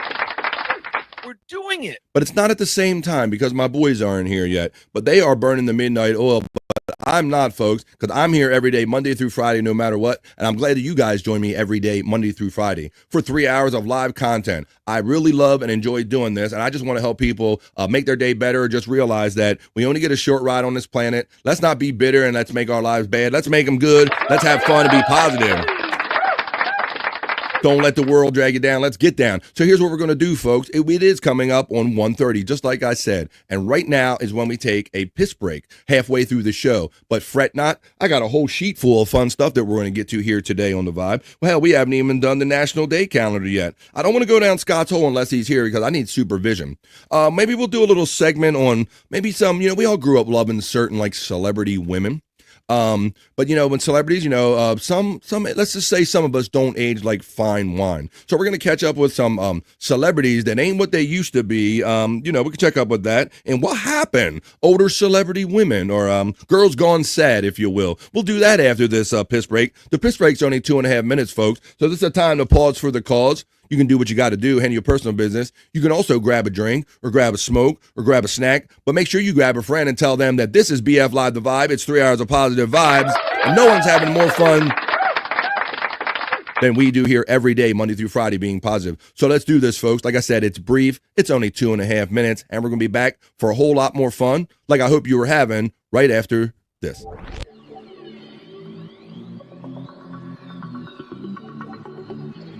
I think I need a piss break. I'll do the pee-pee dance. I'll do the pee-pee dance. I'll do the pee-pee dance, pee-pee dance. Yeah. Think I need a piss break. I think I need a piss break. Yeah. Oh, yeah. I think I need a piss break. I do the pee-pee dance. I do the pee-pee dance. Yeah. I think I need a piss break. Oh yeah. I'll do the pee-pee dance. Oh, watch me now. I'll do the pee-pee dance.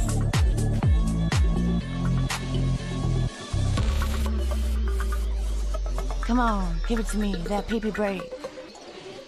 DJ, hook it up. Drop that beat. Yeah. I'll do the pee-pee dance. I think I need a piss break. I think I need a piss break. Yeah. Watch me now.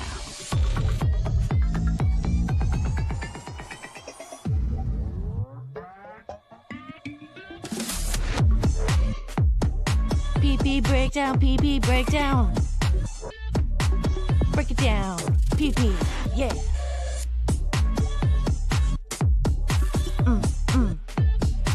Think I need a piss break. I think I need a piss break. I think I need a piss break. Oh yeah. Wash your hands. Don't be gross. I know you touched your pee-pee.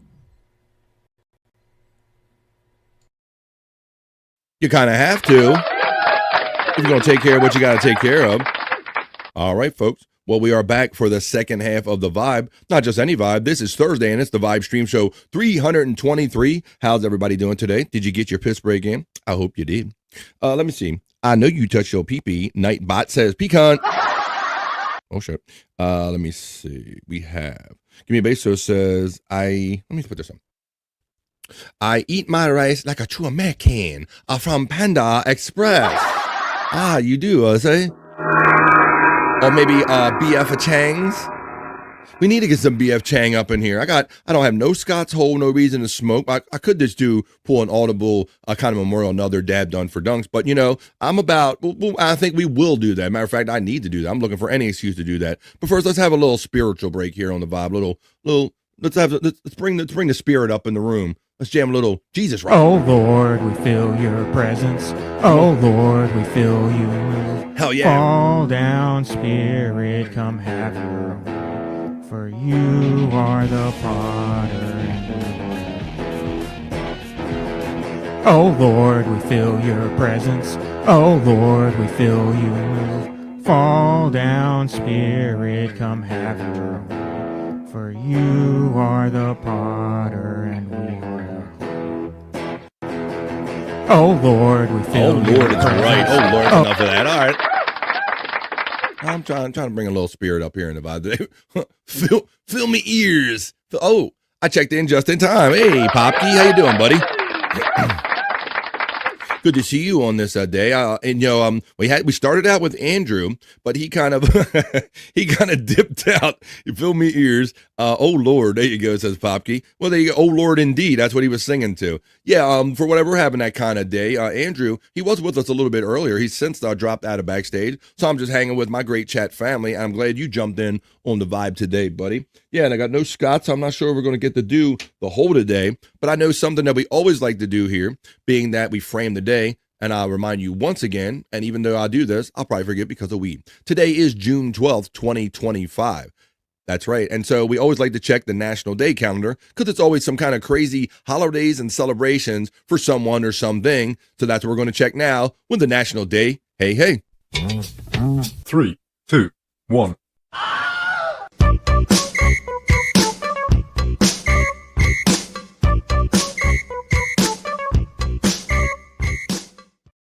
That's right, folks.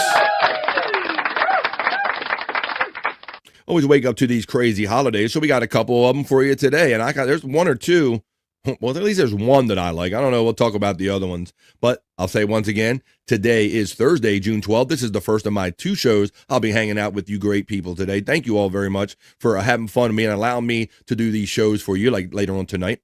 National Peanut Butter Cookie Day is today, June 12th. Now, I hope my sister Kathy's in the chat still because I love me some peanut butter cookies. And my sister Kathy made the best homemade peanut butter cookies. She would make that peanut butter and the dough, make the actual dough, and would put the little balls out. And you can see the little pattern right there. But I thought it was so cool when I was a kid before I knew how she did it or anybody did it. That's literally you just take a fork and you crisscross the pattern in there. I just thought she makes the best cookies. So there you go. It's National Peanut Butter Cookie Day. How about National Jerky Day? National Beef Jerky Day. Snap doing Slim. Oh yeah. Never doing Slim Jim. Oh yeah. On National Beef Jerky Day, BF. Oh yeah. The macho man. Stepping into a Slim Jim. Yeah. Make my voice scratch.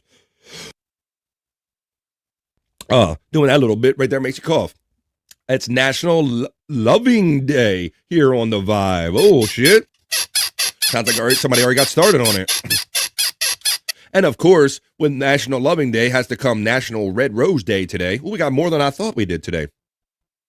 National Career Nurse Assistance Day, which is the first day of National Nursing Assistance Week. There you go. So there's a couple we got today. Let's go get into them. Let's dig a little deeper like we do. Terry Neath says, I'll make you peanut butter cookies for our next date. Hey, look, now, if you're going to be like going to Bob and all that shit. Hello, Frisco. I don't want your cookies. I don't want your love cookies, Terry. You can take them to Bob Levy. You can put some cannabis in them and hope that he eats them, you son of a bitch. Hated it. You might catch me, give me herpes simplex 10.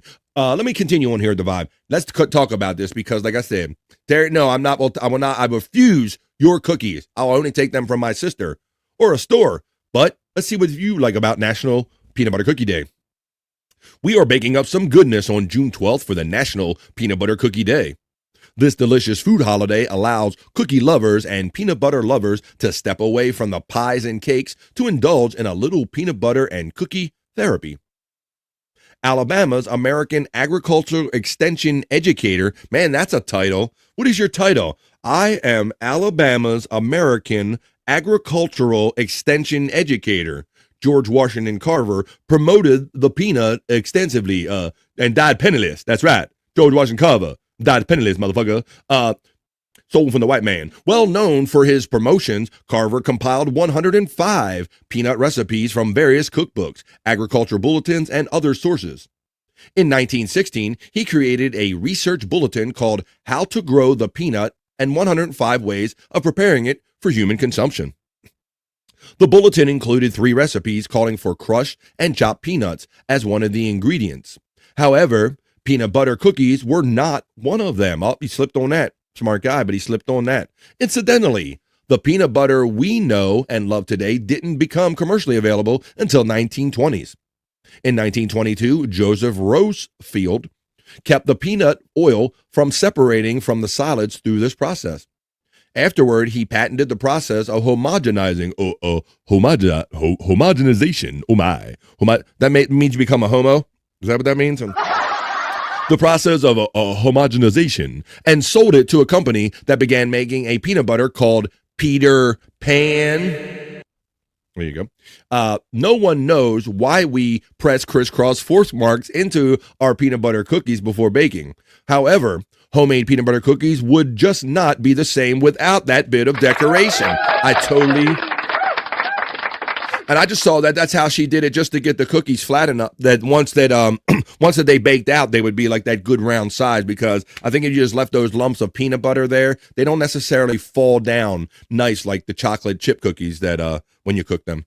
We got people saying here in the chat. We left off at oh Lord, but I'll make you know I don't want your peanut butter cookies. I still find it funny that people think George Washington Carver invented the peanut. That's right, invented the peanut. Let's see, died broken penniless. Exactly, widow killer. I will make him some. See, she knows what's up.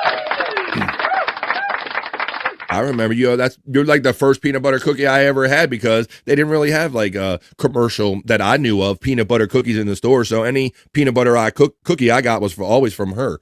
So Chunksta says it's a hashtag boomer. What did I say? What did I say? Hashtag? It's a hashtag boomer. Did I say something? Let's see. You're a great sister, Kathy, says Tiffany Washington. Did I say pound sign instead of hashtag? I don't know. There it is. Hashtag. I didn't say pound sign. It's hashtag National Peanut Butter Cookie Day, if you so indulge. All right, let's continue on here with the vibe. About Jerky Day. Now, I must say, I like beef. I like steak. I like burgers. I like beef cubes. I like various forms of beef. But this is probably the least, or I really don't mess with jerky. Sometimes I am intrigued by it, because look at that. I mean, it does give you that look of like meat, beef, but there's something to me disconcerting about eating like just something out of a pack, a non-prepared, just rubbed, and you never know how they taste. Let's read about National Jerky Day. National Jerky Day on June 12th celebrates the rich history, immense popularity, and nutritional benefits of dried meat snacks known as jerky. On this food holiday, we are going to share some information for you to chew on. I don't know why I got a country accent on there. Let's see. Widow Killer says, I thought we celebrated jerky on 6/26. We absolutely will. Shut the fuck up. We is coming to celebrate your jerky ass. The word jerky is derived from the Spanish word chacri, which came from the Chequi, a native South American language. Or chucker, and I got too many, it's jerky, damn it. This ain't a national spelling bee over here. I don't need all these enunciations. Or chakari, oh my, chakari. The nutrient-dense meat is made by lightweight by its drying. A pound of meat or poultry will weigh only about 4 ounces after transforming into jerky. Wow, so 16 ounces into a pound, that's 12 ounces of just moisture. Properly prepared jerky can be stored for months without refrigeration, because the drying process removes most of the moisture. Salt added to the meat before the drying process begins. Helps. That's 2 S words. Process begins helps to prevent bacteria from developing. See, some of these words I don't say properly. It's not always me, and I see you backstage. I'll bring you in after I round up this little thought here. Chickpea. Let's see. I see you back there. There's always some kind of beef jerky around the house.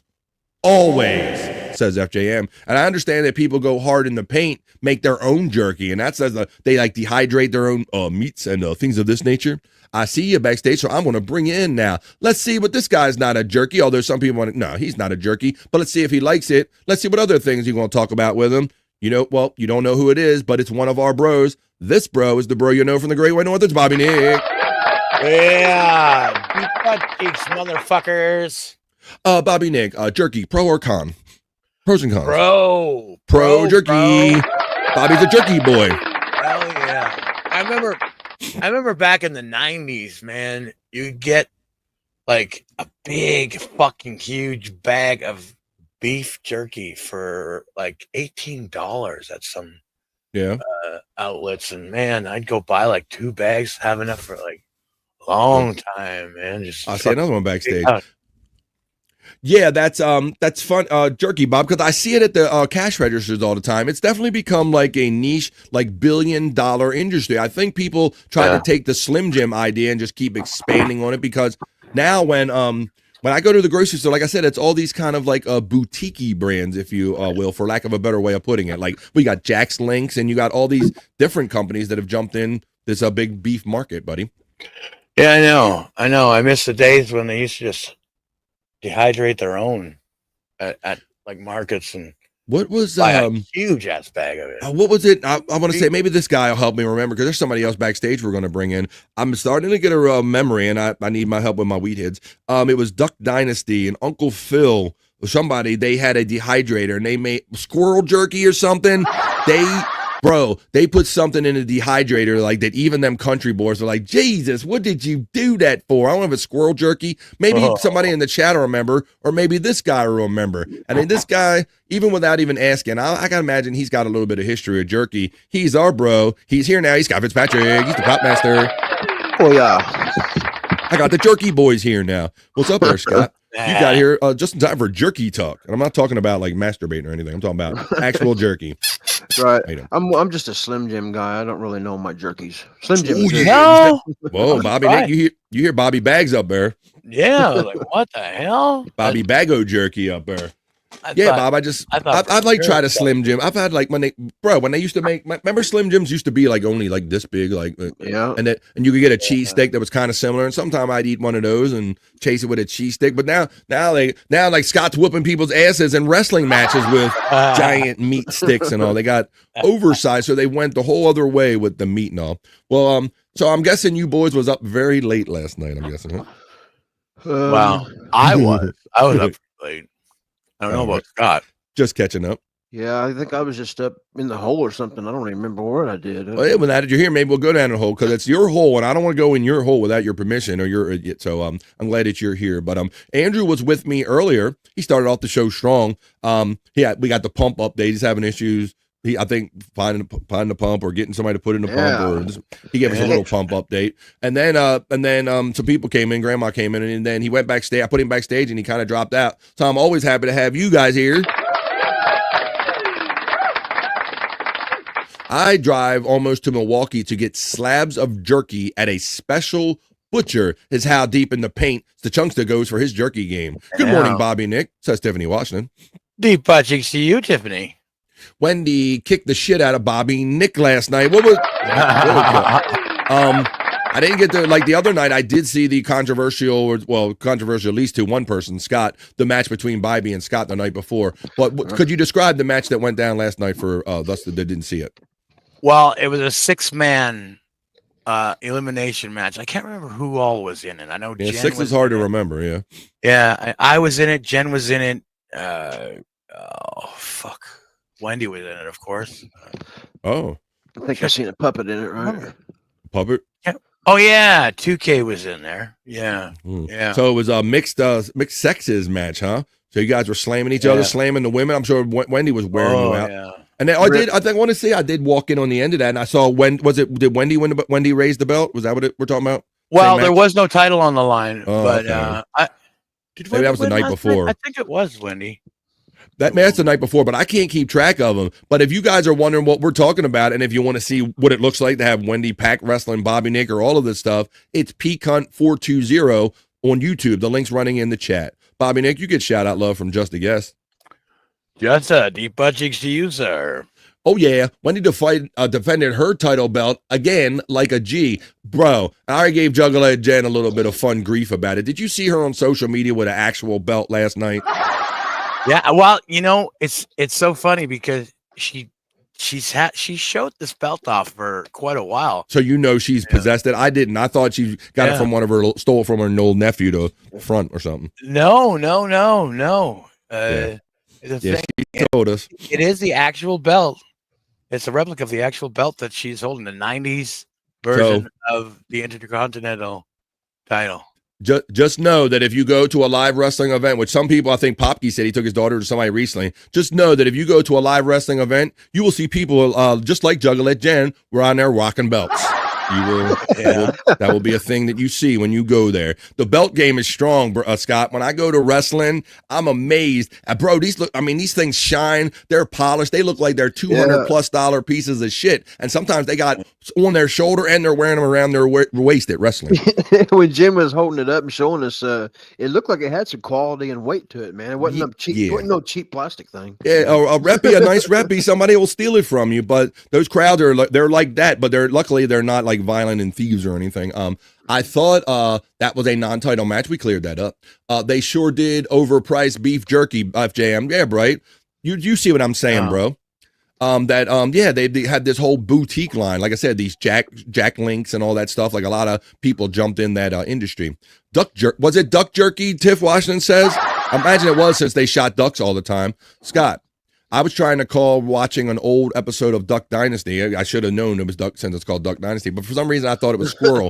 When Uncle Si or somebody, or it might have been Jace tried to put something in the meat dehydrator, and it made the country boys like, God damn, you done ruined that dehydrator. And they couldn't quite get it. They were trying to make their own duck jerky or squirrel jerky or something like that. That shit was crazy. I remember that being big on squirrels too, though. Yeah, bro. Yeah, Miss McKay with the squirrel brain. I love squirrel brain too. Yeah. Like, calm down with that shit. Makes you smarter, like shit. Oh, there you go. It's about time somebody said it. I got JK with PQR, and then you got Scott. Widow Killer says, "Where's Scott's sunglasses today?" Yeah, I think I haven't had him. I don't know if you guys noticed. I ain't had him for about a week. I think the dog. He's one of the dogs. One of the dogs likes to snatch things and take off with them. My dogs, when I first brought them in the house, they would remove the remotes and put them on the floor in other parts of the room. Scott, I lose I don't say that I lose them, but I misplace my sunglasses almost all the time. Yeah, go. I never spend much money on them because I can't keep them. If I ain't breaking them, I'm gonna lose them. Well, bro, I was that guy for a long time until I accidentally bought a nice pair of sunglasses on sale, and I like the nicer ones now. But so I have this luck, bro, that I never actually lose them, but they lose me. Like they'll be in a jacket, or they'll be in the car, or they'll be just the last place I laid them or something. So let's see. Prop Master is getting the love from Matt checking in. Brother Matt. Let's see. We got Josh, but not just any Josh. QRST. Josh in Tennessee. Oh, Tennessee. Now, this might be my ignorance, Scott and Bobby Nick. Josh in Tennessee says Slim Jim is not jerky. When I said that, I was wondering if you guys are going to debate me on it. To me, it's jerky, but I do see a little bit of a difference. I've always considered it an entry-level jerky, but it's probably more like a chop press cooked jerky, right? It doesn't. Yeah. It's more like So we got a controversy already. Is Slim Jim? Oh no, Slim Jim not a jerky. Talk amongst yourselves. Discuss. Talk amongst yourselves. It's a good breakfast meat. I like it in the morning. Really? You put it in cereal or something like that? No. Slim Jim is not a jerky. Discuss. Is it? Is it or is it not?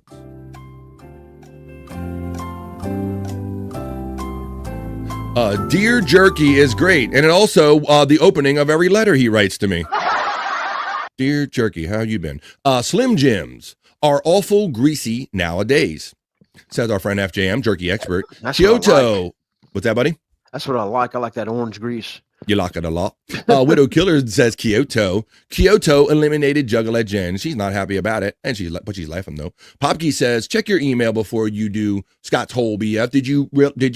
What did you do? Did you update it again? I already got the one, but what did you do? What did you do? I love wrestling with BF. Wait, no, we're not even talking about that anymore. NBA style belts. I'm not sure about that. NBA. Yeah, it gets heavy sometimes. By the way, I'm down 23 pounds, says FJM, since the 2 stints went in. All talk about this jerky making me hungry. Cup and Bowl, not Cup and the Bowl, checking in saying, hi, Andrew. Well, welcome to you, Cup and Bowl. I'll let you know today. You probably know that Andrew's been co-streaming my show for the last couple weeks or so on Andrew the Giant 96, but he's currently not here, buddy. He started the show with me, and I think he had to go take care of some personal business. But welcome to the Vibe, Cup and Bowl. I'll let him know you stop by. Spice Deer Jerky, says our friend FJM checking in. Scott, you're getting a shout-out love from our boy FJM. FJM.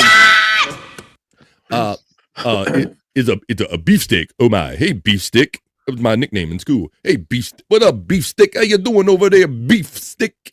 That was a challenge in the Impractical Jokers. They told him in his ear, like, go over there and say to call this woman like waiting over the counter, saying, what do you need, beefsteak? Okay, beefsteak, and just keep calling her beefsteak. It was funny. And I remember Sal wouldn't do it. Hey, beefsteak, how you doing, beefsteak? Terry Nee says not. It's all leftover meats in a Slim Jim. Yeah, it's like the spam of jerky. I think we're learning something about jerky today. It's chopped, pressed, cooked, steamed, all that shit. Only BF Bobby misplaces stuff. I do a bit too. What's up? Good to see you. Yeah, man. Hey, Waver. I'm a Waver too. Kathy says, FJM, don't eat the jerky. It's too much salt. Yeah, it is kind of. You can smell the salt on that shit. What do people think about a pepperoni? Just a guess is team pepperoni. Scott, I only enjoy pepperoni cooked on a pizza. I can't just go in the fridge and just while I'm making the pizza. I don't. Do you do that, Bob? No, I don't really like pepperoni unless it's on pizza. I'm weird about like room temperature uncooked meat, Scott. Like I'm not just going to pick up a piece of meat and go, hey. Like if it's got some heat to it, I'll enjoy it. But just like if it's sitting on a table, I'm like, it just seems weird to me.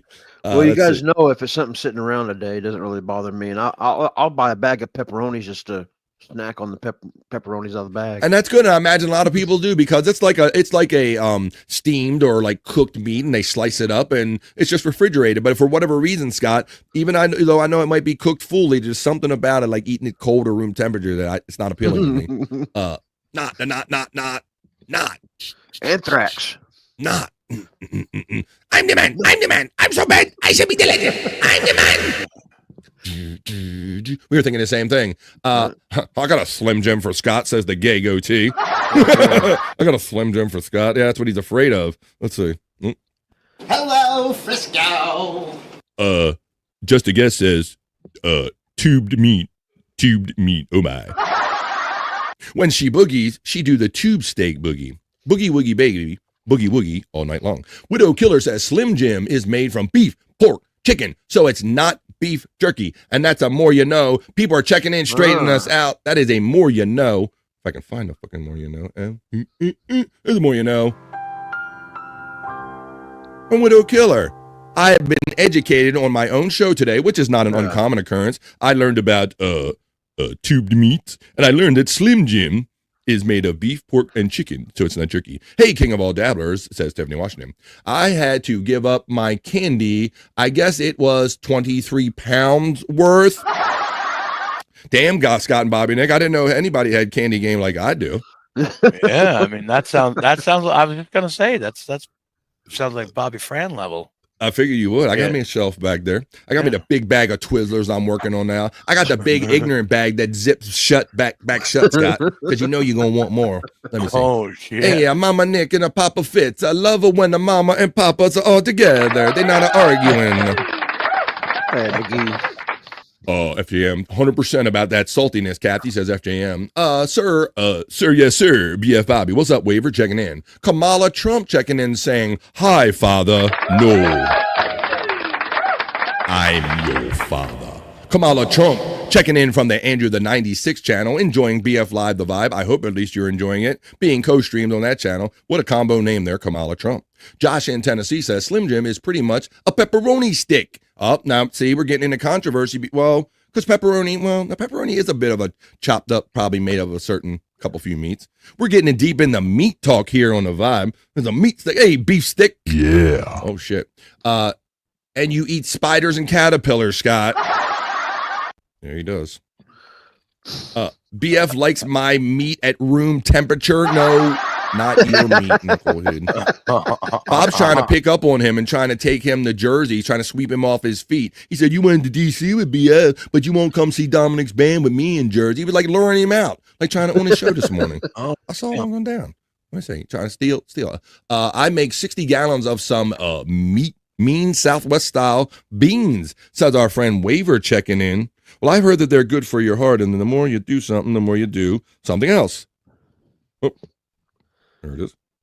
Son of a bitch. Lost contact with my screen. Here we go. Boop and boop. Let's continue on here. Hi, Waver from our friend Tiffany Washington checking in. I'm glad my boys joined me. Oh, 2 joins talking about people joining me, and another guy burning the midnight oil is 2 joints checking in here on the vibe. It is Perry Thursday, so I'll be seeing you tonight for a little bit in the chat because we already talked about it. It's going to be no filter Thursday, and then we're going to do like replayables, and then we're going to have some Perry. It's going to be a fun night. Still yet to be had 2 joints. Let's check in. I'm so high, Tiffany Washington. So good to be here. I'm so high, I don't know where I am right now. Trigger checks in. Trigger my checks in and says, I can't find my meat stick. Oh my, I can't find my meat stick. Well, reach in your pants there, Sundance. Same Waver, says Tiffany Washington. I'm high as fuck, Tiffany Washington, says Waver. LOL, he says. So Chunksta gets the salute from Juggalette Jen. T-Wash gets love from King of All Diffs. Salute Waver from Spurk Snake. And Waver gives the love back. Whoop, whoop. Juggalette Jen from Chunksta. BF Chang emojis being utilized by my membership supporting friend, just a guest. Whoop whoop, 2 joints from Juggalette Jen. Spurg Snork chats out 2 joints. I said Spurg Snork. That's Spurg Snake and 2 joints mixed together. Spurg Snork. Salute Spurg Sir from Waver. Justa, what is up from Spurg Snake? Hey, Trigger My from Tiffany Washington.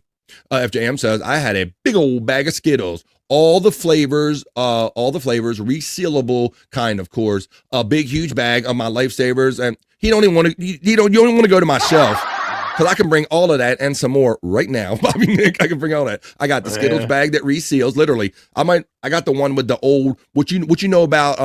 I don't like the apple ones. I like the OG original lemon in the Skittles, but it's all poison, right, Perry? He thinks it's all poison. Shut the fuck up. You say it all the time that it's all poison. You know, it's funny, guys. I actually read that that they are Skittles is removing all of those kind of controversial colors out of their Skittles, the company. So kind of a win. That's kind of a win for Perry Caravello. Right. He always said that, man. He's like, they're like poison. They're poison. What I had a report about Skittles. I don't know how quick I could find it on the fly. Let me see where I got so much stuff on here. SKITTLES. I'll search my computer. Oh, somebody's calling, but I'm not answering right now. Here we go. Skittles Sphere. Where is that located at? Let me find out where that is. Hello, give me the properties. There we go. Properties on it. It is in my OBS save stuff. So I'll go there. All right, let me play it for you real quick. Let's learn a little bit about Skittles. Since Jim brought up Skittles here, let me go to my little folder and I will play a little video about Skittles that I have. It's in my OBS saved videos folder. Let's see, where's the production folder? Let's do Skittles. I will find it in a second. All right, let's get there it is. I can see it. Here we go.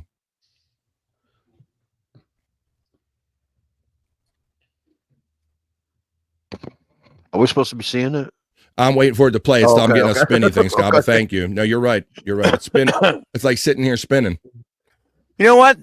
Every video was doing that to me yesterday, Bobby Fran, when I was in the lounge. I don't know. I think something might be up with fucking. And I know this thing had sound. Now it's acting like it doesn't have sound. Oh, this isn't even on YouTube. That is a video I had, buddy. Oh, okay. This is off my computer. But it did something weird. It didn't bring it with the sound, but there you go. There you go. Abort. Let's see. Aha. Andrew's lost testicle checks in. I only have one testicle. And the other one's here. Hey, I need to get some weed for Andrew's other testicle. Tiffany Washington, any suggestion? Thank you, Andrew's Lost Testicle checking in. You know, you just missed him, bro. Andrew he's here with his singular testicle, but he had some business to take care of. Hey, Tiff from Trigger checking in. Hey, Spurk Snake from Just a Guess. Trigger says Chris A has cut my meat stick. Chris A, that guy that we're gonna be hanging out with last night. Let's see if he shows up. What condition? Chris fucking Abel? Yeah, that's who he's talking about. Chris fucking Abel. I'll be hanging out with him 10 o'clock tonight. Skittles are poison, but Raid is perfectly fine. Shut the fuck up. He he literally had like a roach crawl in the camera shot the other day, guys, and on his shirt or something. And Tom just like laughing, like, yeah, nothing to it, just a roach, and just brush it off. Then he sprays Raid, and then he's like coughing and and inhaling that Raid, and that's just what somebody like in his mental condition needs right there. Let's see. I'm not sure that's a good idea. Andrew's Lost Testicle. Forgot that weed. Perry emojis are being utilized by Just a Guess. Boomer your damn self, Terry. It's my computer's fault, you knucklehead. Widow Killer says, the Skittles thing is making me think RFK Jr. might be a PCL fan. Yeah, he got that idea from Perry. He's like, this guy, Perry Caramello, says that those things it's dangerous. So I'm going to remember. That's enough. We can all do that. He talks like Catherine Hepburn's brother or something. Andrew's Lost Testicle says, it's hard to get weed when you can't get a job and no one will hire just one ball. Oh, shit. I only have one testicle. Well, you guys need to reunite again. Andrew's Lost Testicle, says Juggalette Jen. All right, well, we are all over the place. We were in the middle of the we got off on a tangent talking about some beef ass jerky. And that's what I love about this show. We can just go off talking about anything. Hey, Bob, I'm glad you're here, my friend, because I think much like the oatmeal raisin cookie, I want to go over this real quick since you're here. Are you not a fan of the peanut butter cookie? Oh, I fucking love me some peanut butter cookies, man. I thought I remembered you were, my friend. Well, it's your day. Yeah. And I was just saying it's National Peanut Butter Cookie Day. And I thought you were, so I wanted to bring this to you. And my sister made the best peanut butter cookie, so we talked about that a little bit.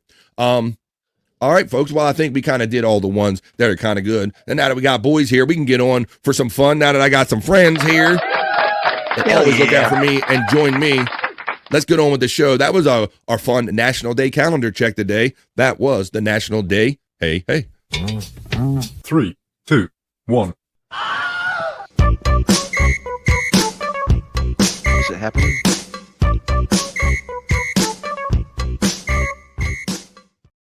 Scott was having that weird thing where his mic's not muting. Typically,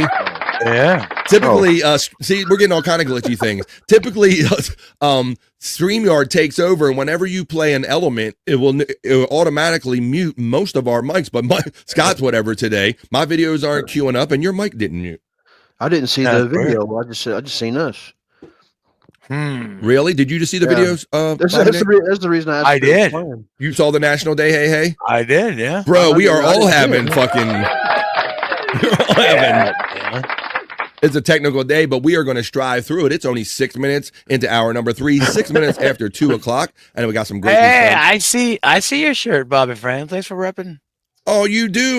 Yes, I was. I started out the show telling people nice.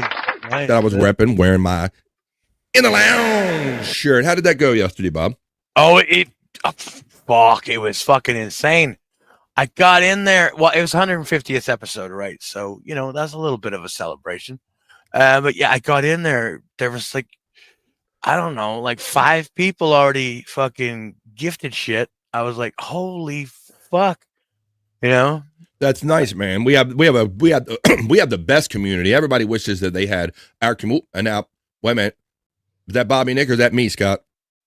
It's Bobby Nick. That was Bobby Nick. Holy shit! See, proof and evidence that you're tucking me, Trina. You're tucking me. I'm hungry. I want Chinese food. That's it. Bobby Nick gone. Wait, Bobby Nick come back. You're tucking me.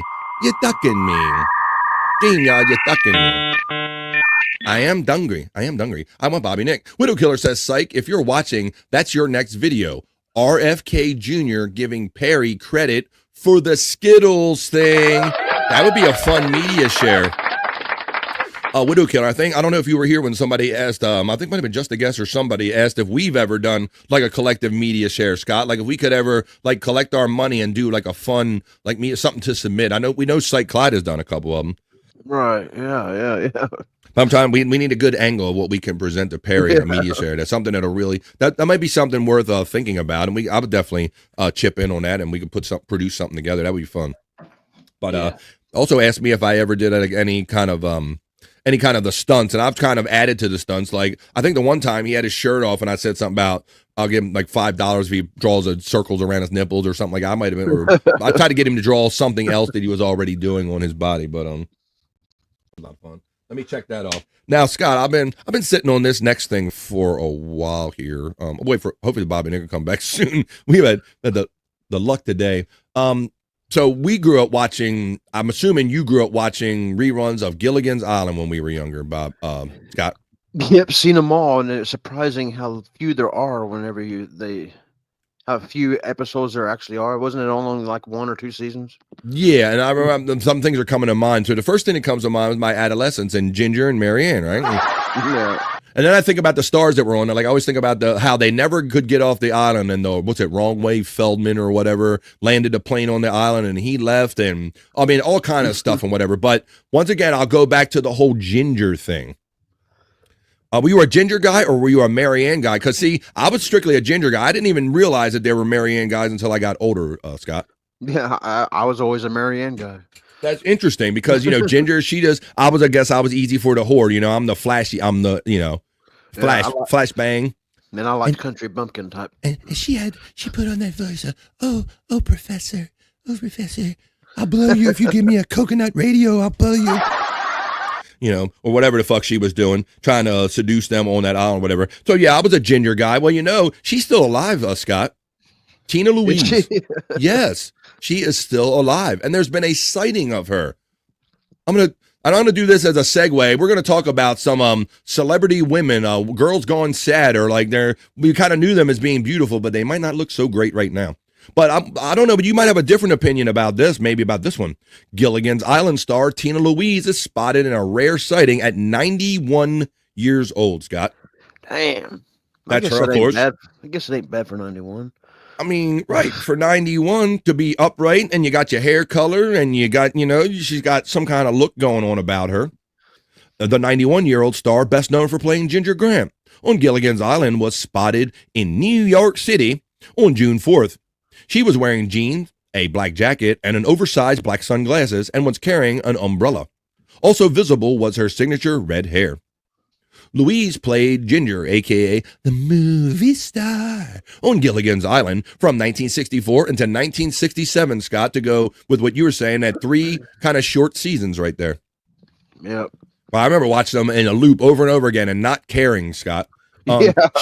She is the only surviving cast member of the show's main cast, which included Bob Denver as Gilligan and Alan Hale as the skipper.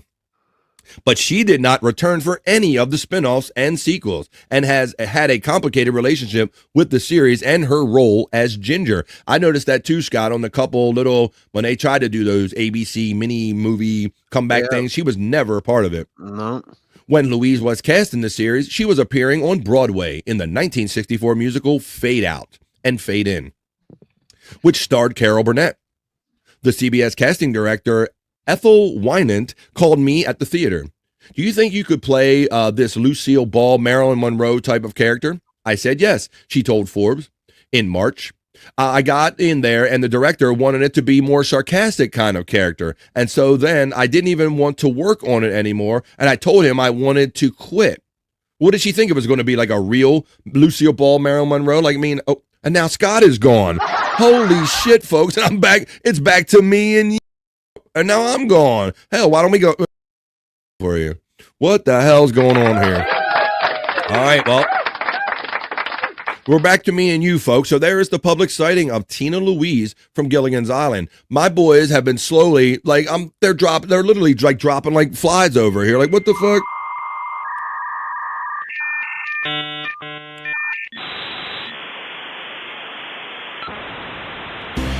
Baby, come back. Come back, guys.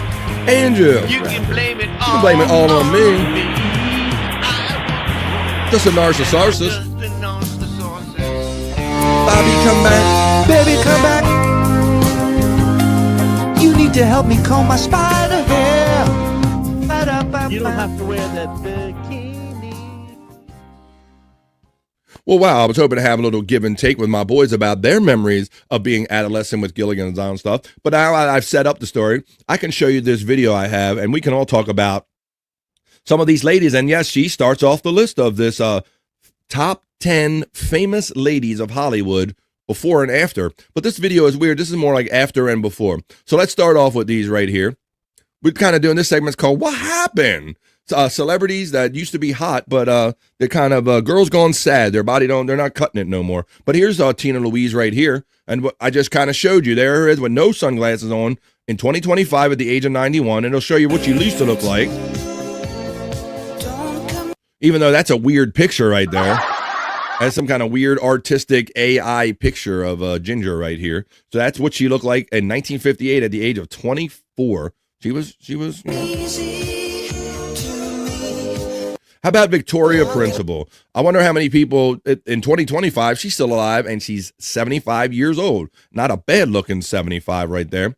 I remember her from being on Dallas because my mother watched it all and I was forced to kind of watch it too. That's my excuse and I'm sticking to it. No, but Victoria Principal. And I remember thinking, damn, she looking good. Let's see how what she looked like back in the day though. I'll show you. There you go. That's what we're talking about, 1978. Victoria Principal. Oh, oh, oh. Let's continue on here. She was 28 back then. Also from Dallas, Linda Gray. Now, I wasn't the biggest Linda Gray fan, but what happened, Linda Gray? You used to kind of hot back in the day. Right there on Dallas in 1977. Wow. This is Helen Hunt. She was in Twister and many other movies that I can't remember right now. I blame weed. That's what she looks like at 61 in 2025. Let's remember what Helen Hunt used to look like. There you go, 20 in 1983, was it? Well, no, not bad, Helen Hunt. Kind of had that sleepy look about her. Deborah Messing. And there's what she looks like now at age 56. And that's what she looked like in 1995. Don't be messing with her. Marky Post. Rest in peace, Marky Post. Now, I was a fan of Night Court with Harry Anderson and all of those great comedic actors with John Larroquette. They tried to bring it back recently. It has like some of the smell of Night Court, but I guess it's never the same. The female judge is Harry's daughter and come back to the Night Court to do her dad's job. But Marky Post, I like me some Marky Post even in back in that day. And I understand as I got older that she don't play for our team. She plays for the other team. That's a way of saying she's a lesbian, folks. She likes vagina. Rest in peace, Marky Post. But damn, that's what I was like in. I didn't know no better. Marky Post, yeah, and she played for the other team?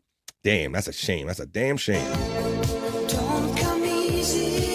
June Lockhart. Now, I kind of remember her from watching reruns of Lost in Space. She was the mother on the ship. Never really knew her in the attractive lane. Sybil Shepherd. Now, I only ever knew Sybil Shepherd from like Moonlighting and stuff like that, later projects of hers. Which was with Bruce Willis, oddly enough. Now he's opening Moopers with Perry. You guys opening Moopers soon with Bruce Willis? Shut the fuck up. That's right. That was like a Bruce Willis. He was with Moonlighting. It was Sybil Shepherd and then Bruce Willis, I believe. And she looked okay then. And they always said she was much prettier when she was younger. And you can see it right there. And she was 36 and looking good in 1986. Still looking good there. Kirstie Alley, rest in peace. Now, the first time I saw Kirstie Alley was in the Star Trek movie where she was playing like a Vulcan, and she already has that kind of exotic look about her face. And when she got a little big, she boldly let herself go a little bit. Rest in peace, Kirstie Alley. But man, you can tell right there, she was a looker back in her day. Marlo Thomas. Now, this might be more of in the Bob Levy kind of boomer, kind of Terry Nee lane. Marlo Thomas wasn't really on my radar. Let me see.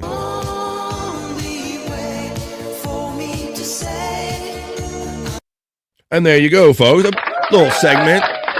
I've been sitting on that for a while. What happened? Girls Gone Sad. Time comes for all of us, folks. I mean, hell, let me see. Where's my media assets? Let me go over here.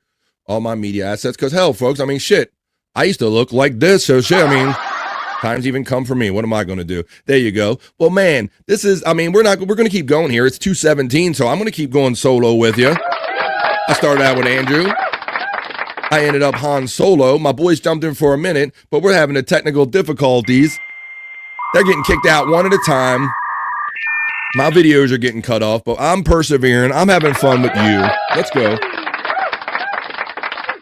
Let me check off that right there. Let's see what else we can get into. I'm not going to do Scott's hole because it's kind of not improper to go in someone's hole when they're not aware that you're tickling their hole, if you will. All right, so let's see where we can go now here on the vibe. We could do that, or we could do Karen. I'm not going to do that. How about some? Why don't we do? I'm still bound and determined to prove to you guys that I'm not going to repeat pretty much any of these elements because this is 2025. I'm so happy to be here with you or be anywhere on this side of the dirt. But it is 2025 already. We are like a 1/4 through the next century or whatever we're dealing with. Whoever knows. So let's make the most of every day we have. But this year is 2025, and we're in a bit of a pickle, folks. We're definitely in a pickle. The year of the pickle. Let me show you some of these odd, crazy things that people are doing with pickles here. And I'm telling you, folks, this folder that I have, it rivals Juicy Man Meat, those sexy segments that we do. We might get to those in a little bit if we have time. But let me show you how we're in a pickle here in 2025. Well, there's Christmas. I'm not going to show you Christmas pickle stuff right now. So let me go to my next thing that isn't Christmas related. And yes, there's even going up to Christmas. I could probably do this. I might be doing this segment, folks. I didn't move my little marker last time. Getting messages. That's the pickle latte I left you off with the other day. Let me show you a different one. And I'm going to prove to you item after item, crazy thing after crazy thing that we're in a pickle, folks. Here we go. Here's my first selection today on the vibe. How about this? This is a sign to make your own pickle snack box, like a Lunchable box. Yeah. Movie with a suitcase. Don't live it. Radio video. Movie with a suitcase. Don't live it. All right, I'm not doing that. I'm simply demonstrating that we are in a pickle, folks, because I'm hitting you with some of the wildest, craziest stuff that's made with and out of pickles in the year 2025. I don't know how or when it happened, but we're definitely in the year of the pickle. We're in a pickle. All right. Oh, that's another seasonal one. I'm telling you, folks, you'll be like, you're going to do this up to Christmas BF? I just might with the selections I have in my vibe folder for this segment called We're in a Pickle, folks. This next one, let me know one yes in the chat or 2 no if you would eat pickled flavored Pop-Tarts. Today I'm trying dill pickle Pop-Tarts. So as you can see, they are like in the picture, they have like that pickle powder on them. So very interested to see how they are going to taste. Let's give it a shot.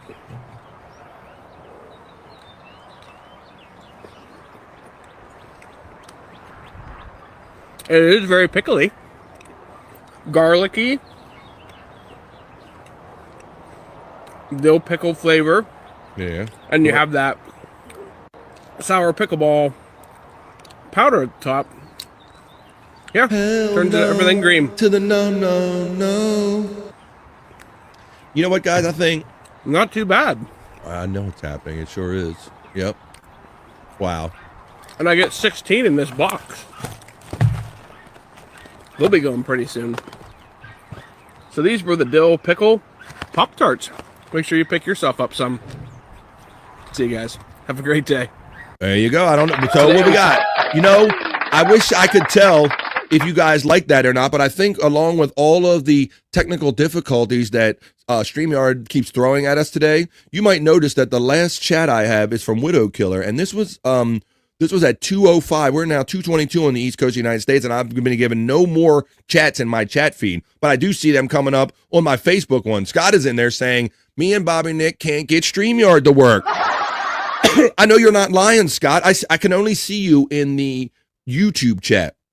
because I'm not being provided with any. I might have to refresh. I don't even know if refreshing would do any good if they're having problems today, but I'm not getting any more of your chats coming up in real time unless I watch the YouTube feed of this. But thank you all for being here and hanging out with me through all these technical difficulties. I'm telling you, I'm going to keep pushing through.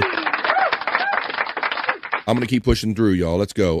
I'm almost scared to do a refresh. I don't know what it would do. Maybe, I don't know what it would do.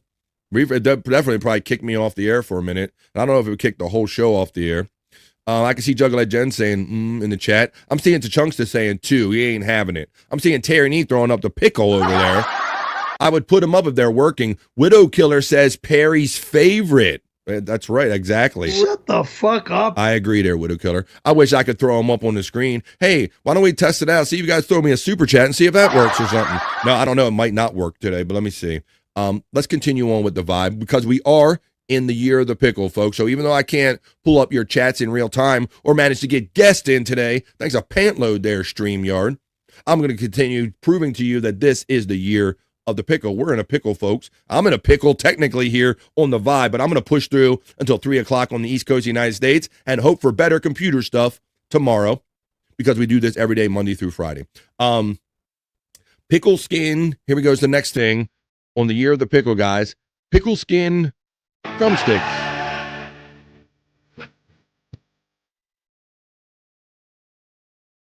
They're putting the pickle, they're stuffing, for those of you who are not watching this, they are stuffing the pickle in the skin of these nice little chicken wings, and then they're dipping it in like probably pickle brine, and they're cooking it. Why?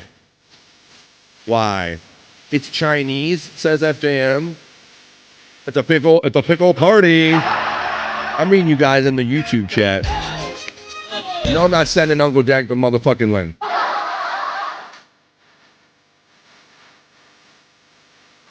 There you go. If you want to see a guy in like a dirty clown suit, we'll go watch Yucko or something, like Dirty Rabbit suit. Yeah, and Mr. Z with that Mr. Jack shit. Hey, but I'm glad you're here on the vibe checking in today. Yeah, I can only see your comments on my monitor on my YouTube feed, but I'm unable to pull them up live because StreamYard is sucking it today. Suck it, StreamYard. Okay, well, I might have to do everybody's plugs because my boys, they said they can't even get back in according to this chat. So let me keep going. I'll push on to the end of the show. We'll keep on keeping on in the year of the pickle right here on the vibe. Let me show you my next crazy thing that I have involving pickles here. I think maybe we saw this on a cone or another way. I'm trying not to repeat items, but what do you think about that pickle froyo? Little pickle froyo. Ice cream, spears. They make it in their Ninja. Ninja, please. Put some pickle chips on top. No. Hell no. To the no. Let's see. FJM is smoking. I might just do that with you, bro. Because I'm looking at you smoking, and I see that you're number one in the chat over here. I'm seeing let's get the rankings of this point system over here, this XP points. I hope they get it better. Jim, FJM is in first, Just a Guess is second, and P-Cunt pulling up in third right there. You can see there's not a lot of separation in the points. That's still, it's not as point for point or instant as we would like it to be right here on the vibe. Well, I wish I could pull up your other comments, but I'll show you one more selection. Let's make sure it's a really weird one other than just froyo, like one that makes you go, what the hell are people thinking? And maybe this will count. At least this quick one will. Are you thirsty, folks? Are you thirsty for BF Live? Are you thirsty for Kool-Aid Dill Pickle Punch? How about that? Kool-Aid Dill Pickle Punch. Now, I dare to say that some of these might be just AI creations or whatever, but I'm not 100% sure that I'd be right about that because you can see all of the literal stuff that people are doing in this crazy year of the pickle we are in right here, the year of the pickle on the vibe. That was kind of crazy, but I'd like to find one that's super crazy. What is that? That's just like pickle carnage. No, that's just oh no, we're not going to show that one. Let me show. All right. Let's try this one. Let me see if you would have this one, and then we'll continue on with some more fun stuff in this vibe. I'm just demonstrating to you without repeating any items that we're in a pickle, folks, this year in 2025. How about, what's this, a taquito? What are they, is Joe Live been good to me so far? What is this, taquito wrap pickles or something like that? What is that? Oh, Oh, it's Jesus. This is literally a pickle stuffed crust pizza is what they are attempting.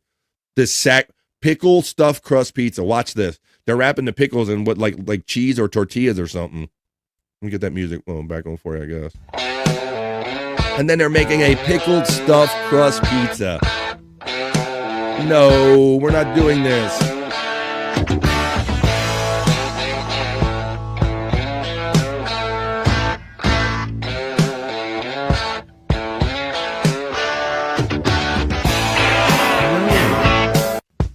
Why are you going to ruin a good pizza like that? No. Nobody wants that, folks, but I'm telling you. See that? Like, who even came up with that? Does somebody really like that, or did they just see other people doing crazy shit with pickles? And I said, I can one-up you in this year of the pickle that we're in 2025. Well, like I said, I'm going to keep pushing through these issues. Like my chat seems I'm so lonely. I'm Mr. Lonely. Because I have no chats coming up that I can throw up on the screen, but I see you guys having fun in the chat just the same. BF, how to ruin other foods segment.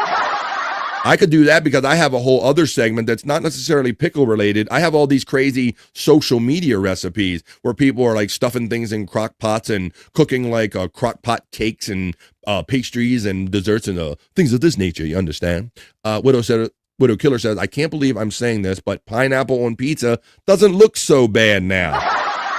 Damn, and I know that is much like wrestling. That is a highly controversial topic. The old not pepperoni, but pineapple. I had the wrong P. Pineapple on pizza kind of thing. My wife happens to enjoy that. I don't care what you want. As long as you don't force me to eat it, you eat what you want.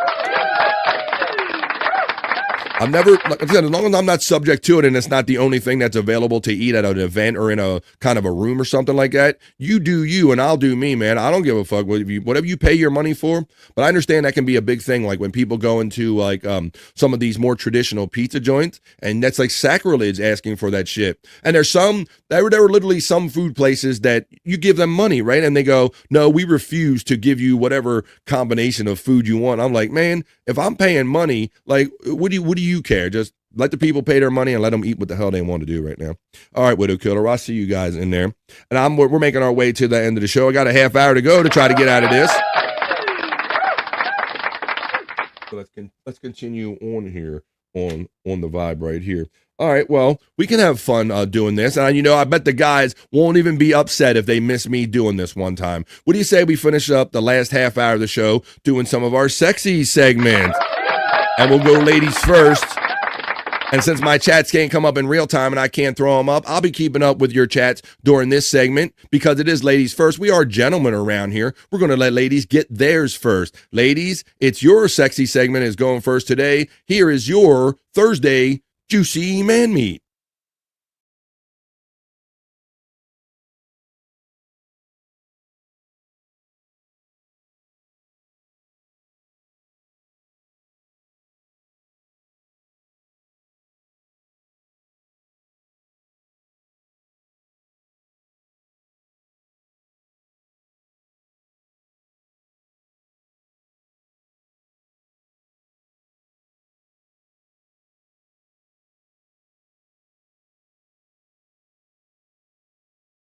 That's right. It's Juicy Man Meat. Just for ladies and the gay man and granny. Or is that like that's redundant? There you go. Oh, let me say hello. We got. Hello, Frisco. That's redundant. Ladies first, guys. We're going to finish up this last half hour of the vibe on this Thursday, despite our technical difficulties of not being able to pull up live chats like we like to do here on the vibe. So I'll just continue the segments here that we're going to do, and we're going to do Juicy Man Meat.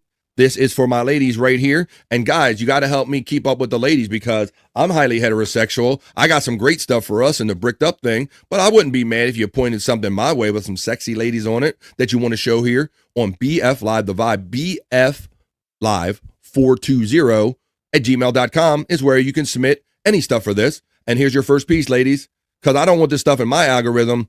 This is your first piece of Juicy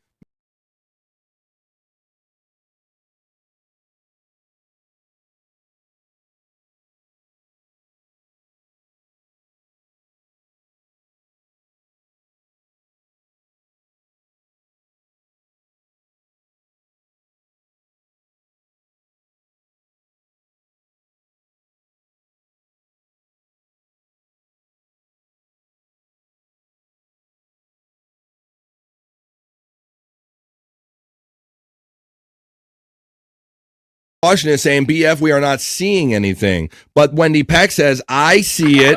Wow. We are all like having shit trouble. The intro didn't play, but the clips are now. You know, guys, I don't know if this is going to kill the show. Let me try to do this real quick. I'm going to try to do a quick actual just straight up refresh and try to kick myself out and come back in. There have been times I've done this and the show stays live. There have been times I've done this and the show goes dead. So in the case that the show goes dead, I'll do a little mini wrap up here. Thank you for everything. Thanks for joining me every day. Joining me tomorrow, Friday, to wrap up this week. But I'm going to try to come back now. So hang tight. Because you guys are saying you're seeing certain things and you're not seeing other things. So I'm going to do an old refresh right here, just a little arrow kind of refresh. But join us tonight on Replayables after No Filter with Andrew and Friends at 7 p.m. East, 10 o'clock East. You can find me if I don't come back right after this, folks. I'm going to hit it in 3, 2, 1. I'm going to hit the little curly refresh arrow and see if it doesn't dump me off the air. And if I come back, we're going to finish up strong, hopefully with less technical issues.